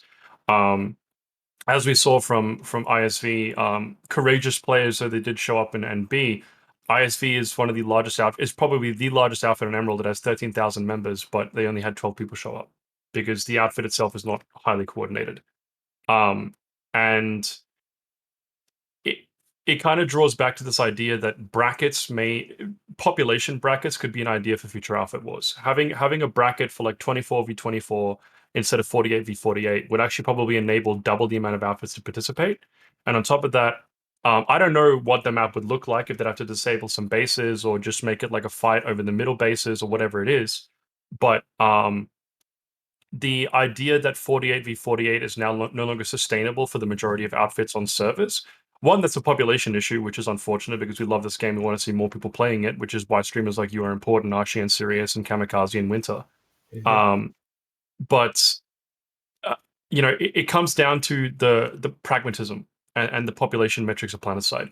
Can Planetide's population sustain 48v48 without stack fits or an alliance system? If the answer is no, then we need stack fits or an alliance system. And if we don't want to have a stack fit or an alliance system, then we need to reduce the population requirements. There's no real good answers, I think, and I do not envy Rel because obviously the poor man has to deal with all these kind of, you know, all these kinds of quote unquote bugs, or as people like to meme, quote unquote unintended features. But it just really doesn't. I don't know. Sorry, I'm rambling a little bit. No, it makes sense. He's gonna have to basically create something, and then he has to basically fix all the features that he didn't intend for it to be. And I just gotta say, just overall, we're having some good conversations. This isn't a place basically to go over to Reddit and just spam and pray that, hey, there's more drama to basically be said. Honestly, I have a great time. From the start of watching the qualifiers till now, we saw some incredible matchups. And I know there's some empty fights here and there, but they're all going to be gone when it comes to the the playoffs. And then we're going to see the championship in a real championship manner where you had 6 fights to prepare for in the championship league. We're going to see you guys all understanding their tactics. You're going to rewatch your VODs. You're going to learn how to basically counter their enemies. You're going to see what they did to shut you down or shut their enemies down. There's plenty of info being said. This is a long game. This is a marathon play. This is awesome. And so no, sorry, I didn't mean to. No, go ahead, please. All right. No, I'm okay. Well, so I listened, and I think I understood most. But it's it's hard in a conversation like this to really understand the person you talk to. But maybe I can make a point for what I think's going on, and I think that if I'm going to be very honest, and even though I think this conversation is hopefully fruitful to some extent, because otherwise I wouldn't be here if I would think that. But I think that there is a few issues in the way conversations are being handled in the Planetside community, and that is either predominantly negative by people who probably had a bad experience. And honestly, if you play this game too much, and this comes from somebody in T, I guess, but if you play this game too much, it won't be good for you, just like any other game. But if you take it too serious, you pathologize it, and I think it breaks it. And on the other hand, I also think that people really, really don't like to, people like to fence it a lot. It's like, yeah, a game can be this and can be that, can be whatever you make out of it. No, and it's like, I think Hannibal said this too. I think it was Hannibal who said that so Outfit Wars is whatever you make it, but Outfit Wars is also for the glory of the outfit. No, and that's a good example of what I think is a problem in the Planetside 2 community, where like if you were to write that in an essay, you'd be kicked out by your professor. It's like you need like. What's your concise point? No, it's like Outfit Wars is for sure intended to be a spotlight of outfits, so that it's in the name, right? And so then it's not what players make it, even though players co-create the experience, right? That's a different topic, right? But a race is, still, a concept that exists within a certain frame, whereas the runners all adhere to that. Right, and that's essentially what Outfit Wars is. And if you say it's for to show off the outfits and to make them proud, and whatnot, then even though these experiences are co-created by the users, it's not the experience what it is for. And that's where I think, even though this might be controversial to some people, because everything's controversial nowadays, I think that it's vitally important to understand that.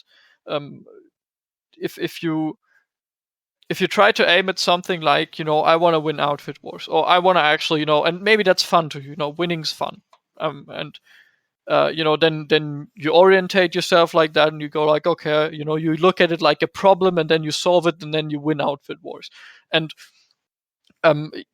it's like, sure, there's things along the way, that might be changed, like, the fact that stack fits had to be a thing, or whatever that even means, right? I guess for most people in T, that was a good thing, because I mean, at least for me, I actually really enjoy the people I met there. And, that's also a misconception a lot of people have, is that, they just pick the ripe fruit from all the other outfits, like, oh, all the good players, we're gonna, grab those, good players. But that's, at least in my case, that's not what happened. It was complete dog shit, and probably still am dog shit. But I have tremendously improved as a consequence of joining T, and not the other way around. And I think that stuff like that is, that people join this. I think T is a logical consequence of a 6-year-old game. I think when you have people that play this game for so long, then you will have a few people that have a certain temperament, that want to self-improve and want to get better, and they will outgrow their peers. That's exactly what happens in school too. No, you will always have, those few people who, you just can't seem to catch up to, or whatever, and that's good, because they'll grow up to become, useful members of society, and we all benefit from it and whatnot. And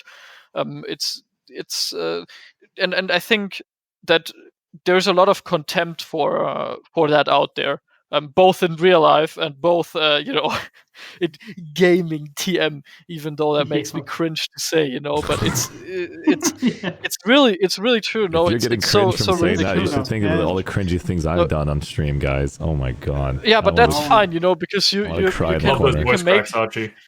I cry in the corner, guys. Rewatching my VODs, I'm like, why did I use that voice? I use that voice mod way too much. Yeah, no, explosion! Boom! Like, And now really, Archie lost Archie? his voice. It's sitting there like that. But Yeah, but looks like I you've hope got that gets. you, Madman from B-Way here. It's good to see you, my dude. Unbelievable. But no, I hope that gets somewhat, put across, because I think people, like, if there's one thing that we should take from this conversation, is that we should all try to make more concise points, because if we actually want to have a fruitful conversation, then we need to have clear definitions of what we talk about, and actually,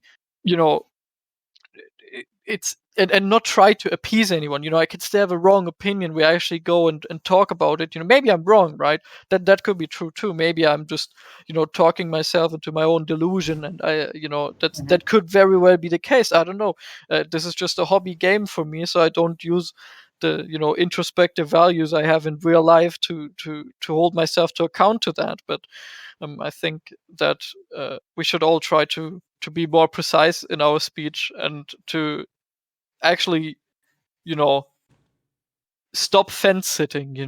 If outfit wars is a thing that should, that is, it's designed for something. And maybe, I don't know, I can't look in the heads of the devs. Maybe that something wasn't clearly defined by them either. No, but you can't talk about it like it's just some social construct people made up to represent whatever other people want to fill it in. And because then you just talk about nothing, right? That's the same thing that happened to the game for a long time. And then we have a lot of different updates that just go one direction here, one direction there. No, it happens in other games too. No, Warframe's a really good example.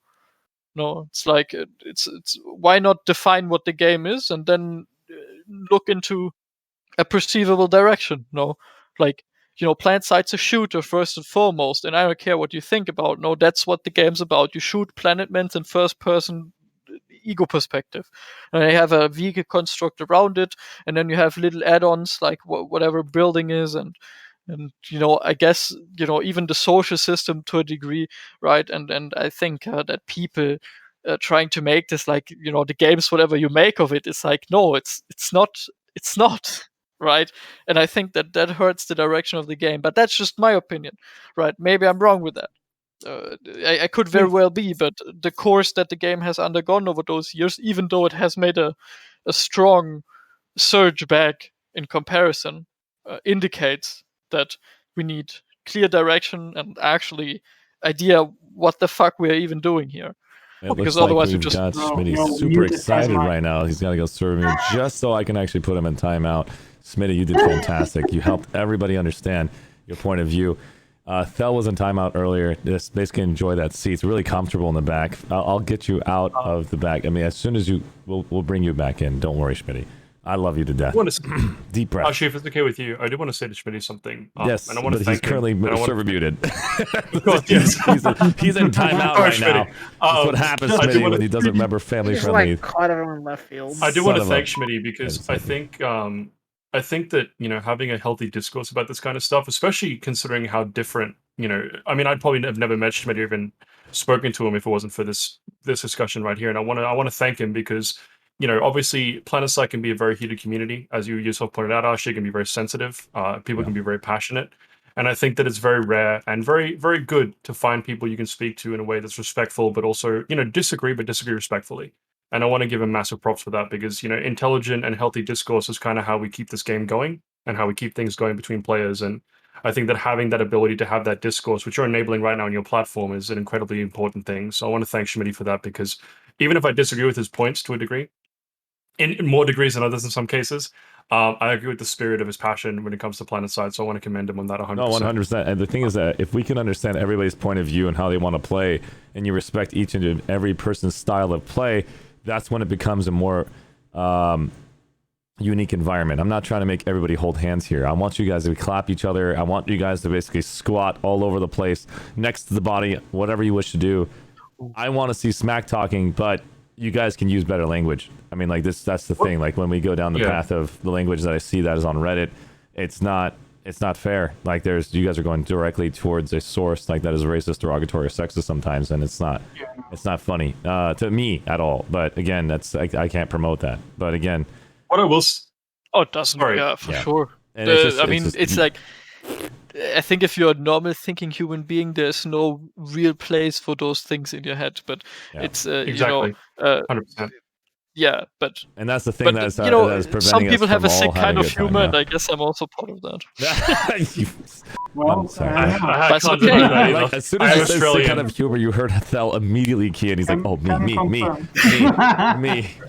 But I can bottle it up, words, Arshee, so I can't really, you know, I am Australian, you know, dingoes. Oh, I know. I cannot kangaroos, believe how eat- freaking respectful you guys have been sitting here, not even using a single F-bomb, except for Thel and Smitty need to go in timeout again. Oh yeah, I've been doing that all the time. If I was a kangaroo, I would stomp you with my feet. Oh god!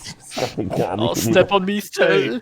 One thing I want to crazy. point out, Yeah. that you raised earlier, I think you actually said this, Yeah. is that it would tying the rewards to outfits would encourage stability in stack fits and make them real outfits. I think you said that earlier. Is that correct? One more time, sorry. That tying the achievements to outfits would encourage them to become real outfits. Sorry, to stack fits would encourage them to become real outfits on live, just the way the T did. Is that what you said earlier? Yeah, if you basically gave outfits the ability to have all of the features from winning. If you gave him all the features, it wasn't player specific, it was outfit specific. That means those outfits will be useless if you made a new one and you don't actually play it on live. The whole purpose of winning on Outfit Wars would be really cool to showcase that on live. But that's the whole point, in my opinion. Of course, you're going to go win. Of course, yeah. That's my opinion. I want to see you guys on live. I want to see think we all glowing agree on objects. that. I think that's a good opinion. Speaking to that point, and I just want to get this out there. So on Emerald, we do have a bit of a population crisis. I think there are maybe 5 outfits at most on Emerald right now with coordination and player numbers that could actually field a full platoon for Outfit Wars. Turaf barely made it. People may not know this. We actually were kind of struggling for numbers for a little bit. And I know SKL was kind of trying to drum up numbers as well, because even though we do have very large outfits and we do get labeled a Zerg fit unfairly, I want to say that in public, let everyone know we are not a Zerg fit. We take a lot of pride in not being a Zerg fit. We're a training outfit. We take a lot of pride in that. And SKL is not a Zerg fit either. To 5 or 6, that would be interesting. I don't know. The thing is, I want to give some mad props. Sorry about that, Hannibal, for cutting you off. I just got... Yeah, you're fine. Go ahead. So I'm watching too. It's really, really nice to see you, Madman, basically come in and do a poll on Reddit and get Rel to see that poll and make that adjustment. He did appreciate that poll where everybody got involved and you guys voted for the time change. It was you, Madman, who basically initiated that poll, and give Hugh massive respect for a yay for 8 p.m. for everybody, so you guys can be at your prime time versus during work time at 6. And it's stuff like this that is very hard. The communication barrier between the developers and to the community is so vast. I'm sitting here as a streamer and I'm getting paragraphs Literally documents by people thinking that I'm gonna basically do a hotfix. And I was like, you know what? Put it in the hotfix channel. I'll have Rel look at it when he wants to skim read, because he can read 1,000 times faster than I can. He's like, cool, thanks for basically putting that there. So on my Discord, you have a hotfix channel. You guys all can debate about it, talk about it. One person's going to collectively get that information and share that. And it's the crazy thing is that if I was a community manager for Rogue Planet Games, which I didn't get the job, this is giving you an example, how much of that data is going to be spread amongst all the players.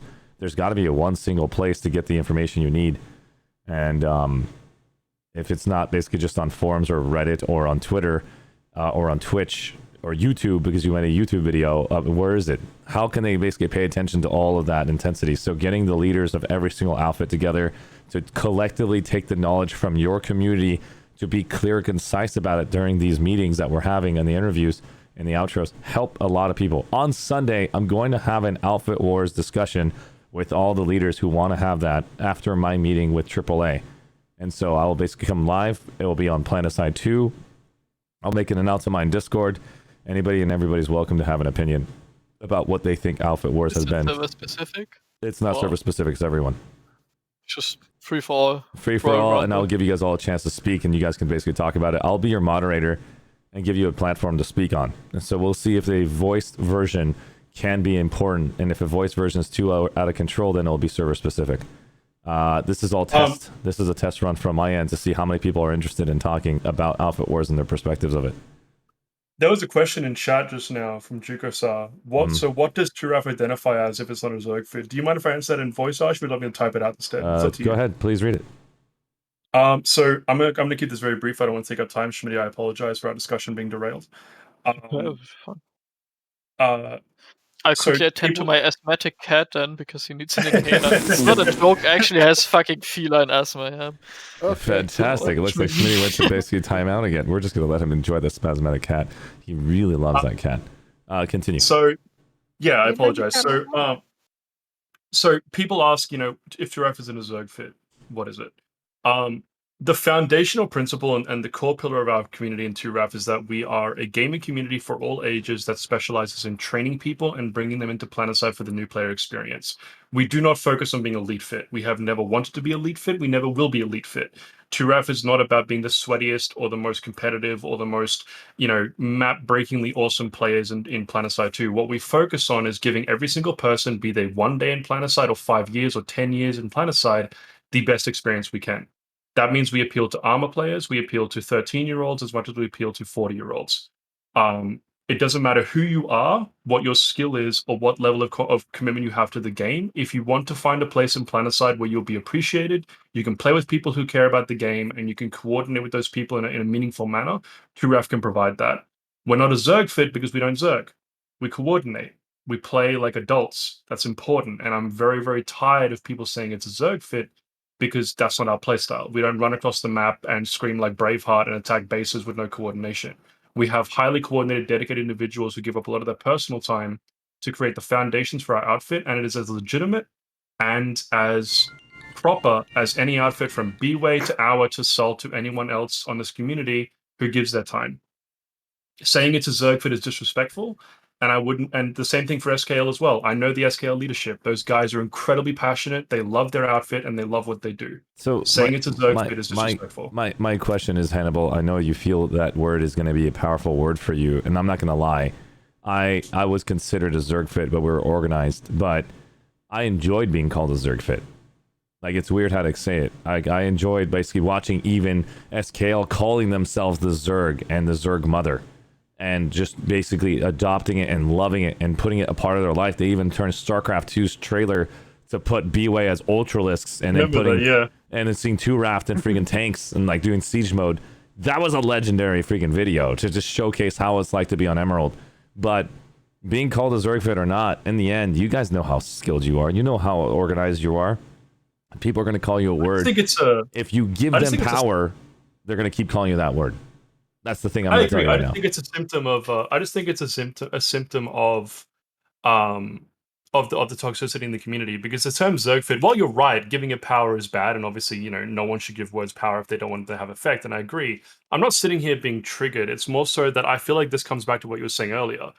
It's the Reddit culture, right? It's the it's the troll culture that seems to be pervasive in a lot of places in Planetside too, where instead of looking into your opponent or trying to understand them, you just say, "Oh, they're a Zerg fit," or they're you know, a bunch of. I mean, Hannibal Forge. I don't know when was the last time you left 2RAF and sat in a group of 10 friends trying to log in one day, and all of a sudden a team of 48 drops on top of you. Everywhere you go, another team of 48 comes on top of you. I would probably call you a Zerg fit at that time because I don't have 48. I'm just telling you that's the sad truth that I'm going to deal with. I don't know what words to say other than I hate you for ruining my experience for bringing in a platoon. I want to have fun. We're having 8 point. This is great, guys. Here's cheers. And then all of a sudden, you just hear like the vibration, everything's shaking, and there's like earth is rumbling, and then boom, everything from 2RAF or everything from SKL, everything from B-Way coming in with their full platoon. You're just going to die. And they're going to call you a name, and it doesn't define you is what I'm trying to say. That's all. No, I understand. I'm also not really talking about the regular players. I'm also talking about the other outfits who are kind of throwing these terms around and denigrating each other. I think that we should come together as a community, not try and undermine each other or be insulting when there's a small enough community as it is. That's kind of my point more so. Yeah, exactly. Archie, but I also play Zerg on StarCraft, so I get so much pleasure from playing Zerg. Been I in mean, solitary confinement, and he knows he thought about his actions. So Schmitty's second violation, he's ready to come back to not get banned. Yeah, he's ready to come back to society. And I'm afraid of removing him from this Discord. Guys, I have a rule on my Discord, no cussing, and Schmitty's messed up too. No cussing, Schmitty, okay? No cussing. I give Schmitty a third time, and if Schmitty gets banned, he's the first person to get banned on my Discord. It's be so embarrassing. Watch your mouth. I don't want Schmitty to get banned. All right, Smitty, you're on. What? I think there was a little misunderstanding too. I didn't cuss. I said I'll take care of my asthmatic cat. He actually has asthma. Like it's not a joke. Like, asthma. No, you didn't say yeah, that. I heard the F-bomb, but it's fine. It's okay. Okay. You said, it's okay. We could go back on the VOD. I can accept it for you. I love you, bro. Not a big deal. Okay, my bad. Remember, my ears. I try to keep it. No, but remember, let me just say one thing right now. So that way you guys all are watching, you understand why I went family friendly. I've got a 300-man family. I'm a Zerg. I have a large family, basically nine aunts and one freaking uncle for my mom's side. And we have brothers and sisters married each other. Somehow I have second, third, and fourth, and fifth cousins. They're watching this stream. So my 5-year-old cousins, 6-year-old cousins want to play Planetside. I'm begging them to not touch this game because I know what they're going to get themselves into. And then I also have the developers' children come in the Discord. The parents of their games are finally able to watch a stream where nobody's cussing, and they're able to watch the content that they develop. So their husband and their wife and their children are watching these streams to have a great opportunity to be able to showcase the game that they develop to their friends and family, saying, hey, there's a Twitch channel out there that I can respect. And so when I heard that in my DMs, when I heard that in person, when I spoke to them in person, I said, I'm not going to change. I'm going to stay family friendly on this content. But in person, I do cuss once in a while for you guys, just to show you I do use bad words if I have to, but it's not worth it anymore. That's the reason why. For the record, Archie, I do appreciate your pointing out about the Zergfit thing, and I do kind of agree with your point. I guess for me it's a sensitive topic because it feels like it kind of derides the work people put in. Yeah, that's kind of where I'm coming from. No, don't worry. Their work is basically there. They know it. They know how clearly a freaking group of 150 people are coming in at once. You guys are organized, but large. It's like, So I could see why they're getting angry. It's just like a big blob. I mean, we saw SKL do their outfit spotlight. They're the first ones in 2021 do their outfit spotlight, and they were extremely organized, and you saw they had to bring 5 outfits just to stop SKL. It was insane. It was really fun to watch Winter Gaming going against SKL, and they brought, I think, AODR. I'm not sure who else basically was there. It was really fun.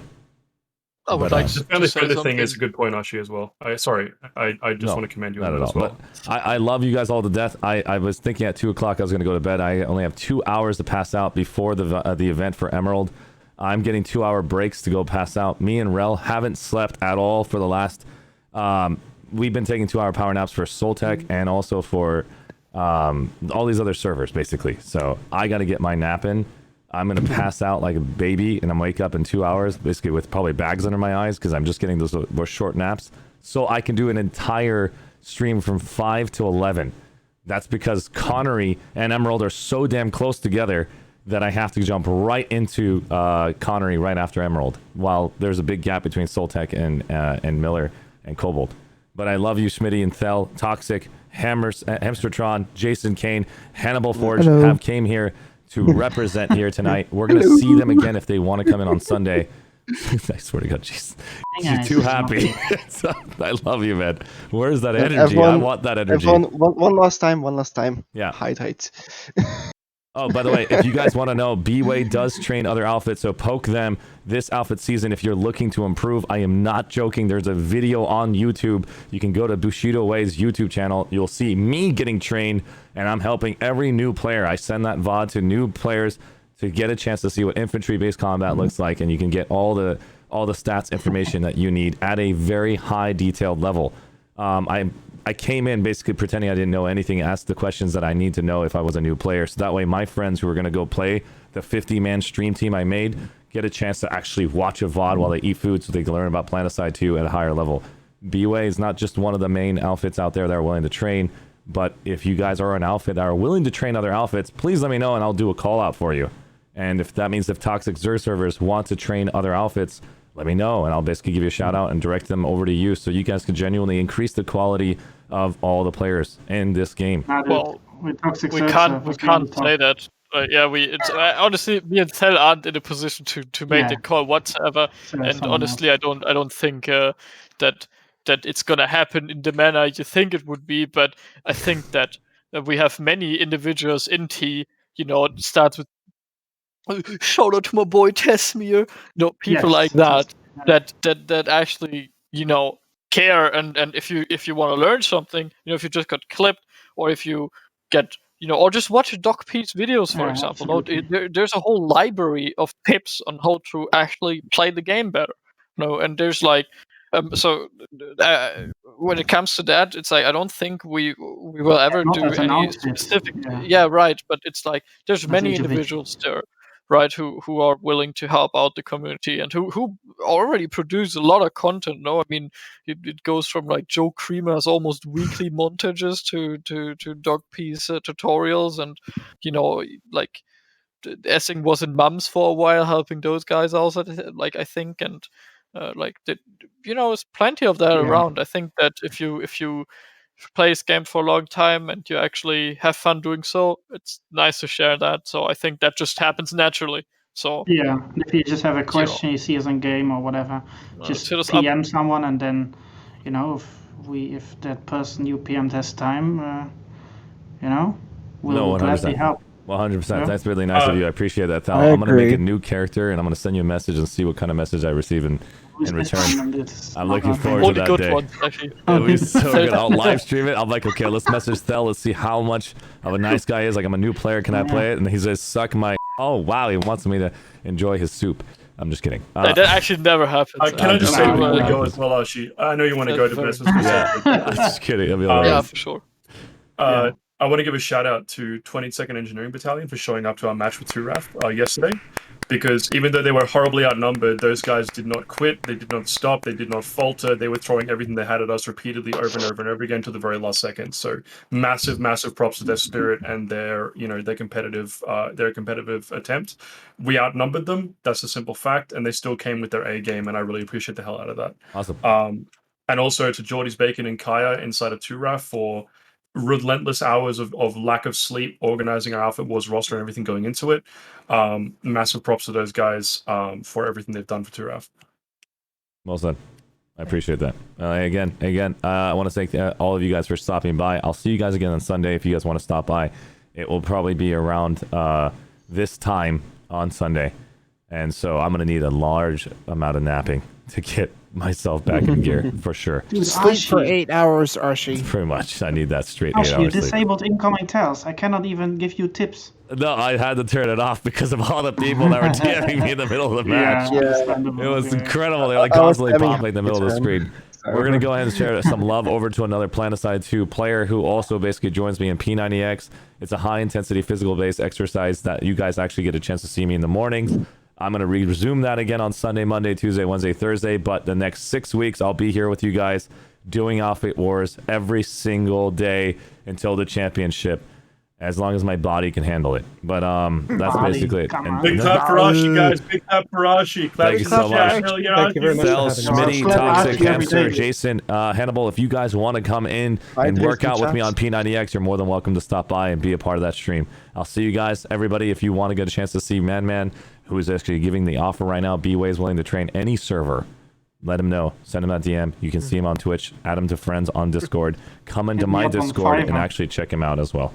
Discord is there. Thank you guys all, and let's go stop basically make Mofker live. Have a great day today. He's gonna be very shocked about this trade. He's like, Arshee, no.